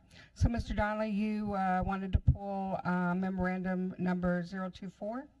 Thank you, Madam President. I just wanted to say how much I appreciate the assistance of the administrative staff in trying to put something together, a proposal that the board members could understand, rather than the last time I did it, it was just sentences of changes, and it was very confusing. And I'm going to keep working on it a little bit, but be advised I will have that proposal at the next meeting, so I'll try to make whatever additional fine-tuning with Mr. Roth that I can this week and try to get something that you all could look at and hopefully understand. Ms. Sylvie? Are you putting it out for that as amendment? If so, will we get it before the meeting? Yeah, it wouldn't be much different than what you saw at the work session tonight. There's just a few of the categories where I might have to fill it with placeholders as far as additional backlog maintenance projects, because my target is to try to get about to the bonded debt retirement for each of those years. And actually, we ran out of projects to fill in, specific projects. So I think I just need to add a few placeholders for some blocks of money there for additional deferred maintenance. Any other discussion? Yes. I'd just like to say it's maybe next meeting, I'd like to talk a little bit about what I learned from the folks at the Department of Education this last week about the legislation that passed that we're anticipating may allow the reinstatement of the bond debt reimbursement, but it's kind of complicated, and I'll be happy to talk about it at the next meeting. Okay, we look forward to it. I pulled item number 4, which was Mount Spur Elementary School closure, and I just had a question, which I should have asked before this, so I apologize. But what is the cost savings to us in closing Mount Spur? Madam President, I'm going to request, that's that lisp I have, Tom Roth to share the information. Jim Anderson and Andy Ratliff did do the numbers for that, and they coincide with operational costs as well as capital costs. So I'll turn that over to Tom. Thank you. Thank you, Dr. Bishop, through the board president. So what Jim Anderson team did, they did develop a 5-year look, and based on the hold harmless for the period of time that was approved by the legislature. So in the first 2 years, year 1 and year 2, the district net savings from a consolidation right now pencils out at $576,100. In year 3, you start to see that amount decline. So in year 3, the savings to the district is $362,000, 1,360. That decreases in year 4 to 148,620. And then by year 5, it's actually a net loss to the district of 71,596. And I guess I would like to hear also, I mean, I have my own conclusions, but from the administrative viewpoint, why Mount Spur over Orion? Yes, Madam President, that's a great question, because, you know, I would start by saying that it's certainly not a measurement of any of these schools. You have three outstanding schools on the base. What it really came down to was if you look at, there are two factors. If you look at military populations, they will expand and contract over time. And of the three schools, Aurora, Orion, and Mount Spur, Mount Spur is significantly smaller, both in absolute size, but in the number of teaching classrooms. Aurora and Orion have 25 and 24 classrooms respectively. Mount Spur has 17. And if you look at the model of what's on the Richardson side, Ursa Minor, Ursa Major. Ursa Minor is really the same school floor plan as Mount Spur. Ursa Major is a bit different. It's a bigger school. But those schools are packed. Ursa Minor is at 104% of its capacity, and Ursa Major is about 95%. So the idea of recommending Mount Spur is about having the ability to adjust to receive additional student populations during those periods of time when that base would expand. So that's one reason. The other main reason that the administration is recommending is we have two activities at Orion. The location of the Fine Arts Department, which is in a wing adjacent or a part of Orion Elementary School. And in the basement of Orion is where the district stores its many instruments for district use. Ms. Hildy? Going to the financial savings, I sent Mr. Roth a lengthy list of questions last week, and he was very kind to go through it, not only in answering them and presenting really a little portfolio of answers, so I hope that would be available to all the board members. Some of the financial questions you ask, in the savings, it's not just the funding formula, but it's the deferred maintenance cost. The maintenance cost and the deferred maintenance cost goes away, so that is an element of the cost factor. And that would be a factor for any school, but you can look, and he has the numbers prepared for what those different expenses are for the three different schools. Mr. Foster and I were able to tour the schools as well, and a lot of those team members were able to take us through and answer our specific questions, and I imagine that would be available to any other board member who wants to really see what this serious consideration to, I don't know where everybody is, but if you want to get eyes on what our consequences might look like. Yeah, I believe Ms. Mitchell and I have both toured all three schools also, so yes. Okay, any other discussion on memorandum 047? Okay, Ms. Mitchell, did you pull number 5, which is 069?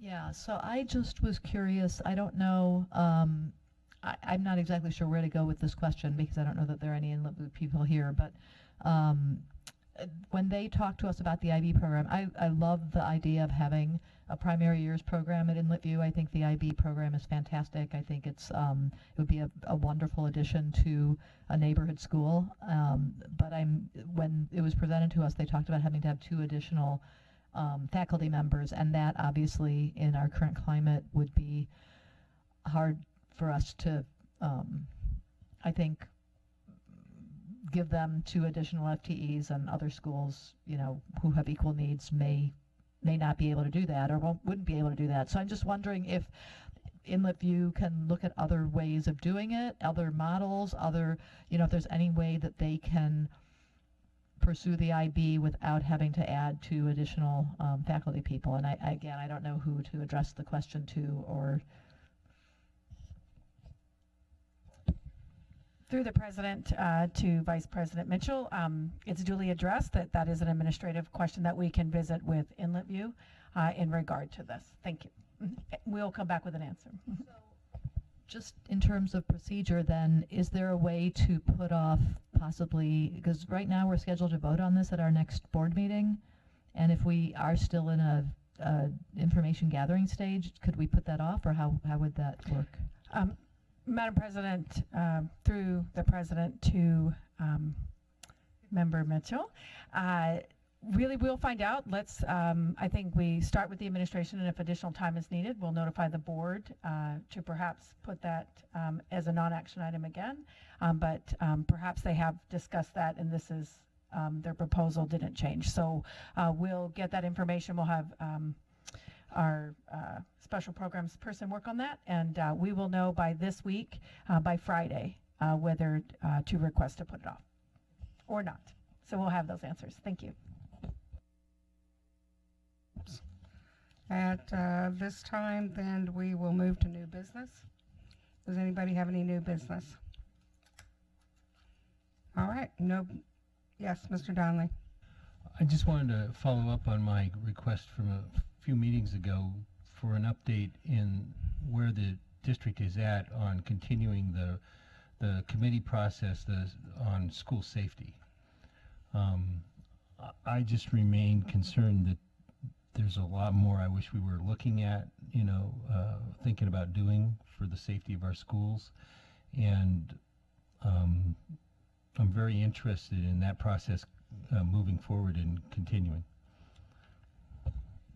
Through the president to Member Donnelly, we are going to continue. We've placed our, and we'll get back to the board. I don't have an exact date, but we placed our energy and the cooperation with the on the SANE that we shared with today, getting that grant money to really do that prevention piece of it, as well as the safety in conjunction with different stakeholders. So it continues to be a joint effort and energy.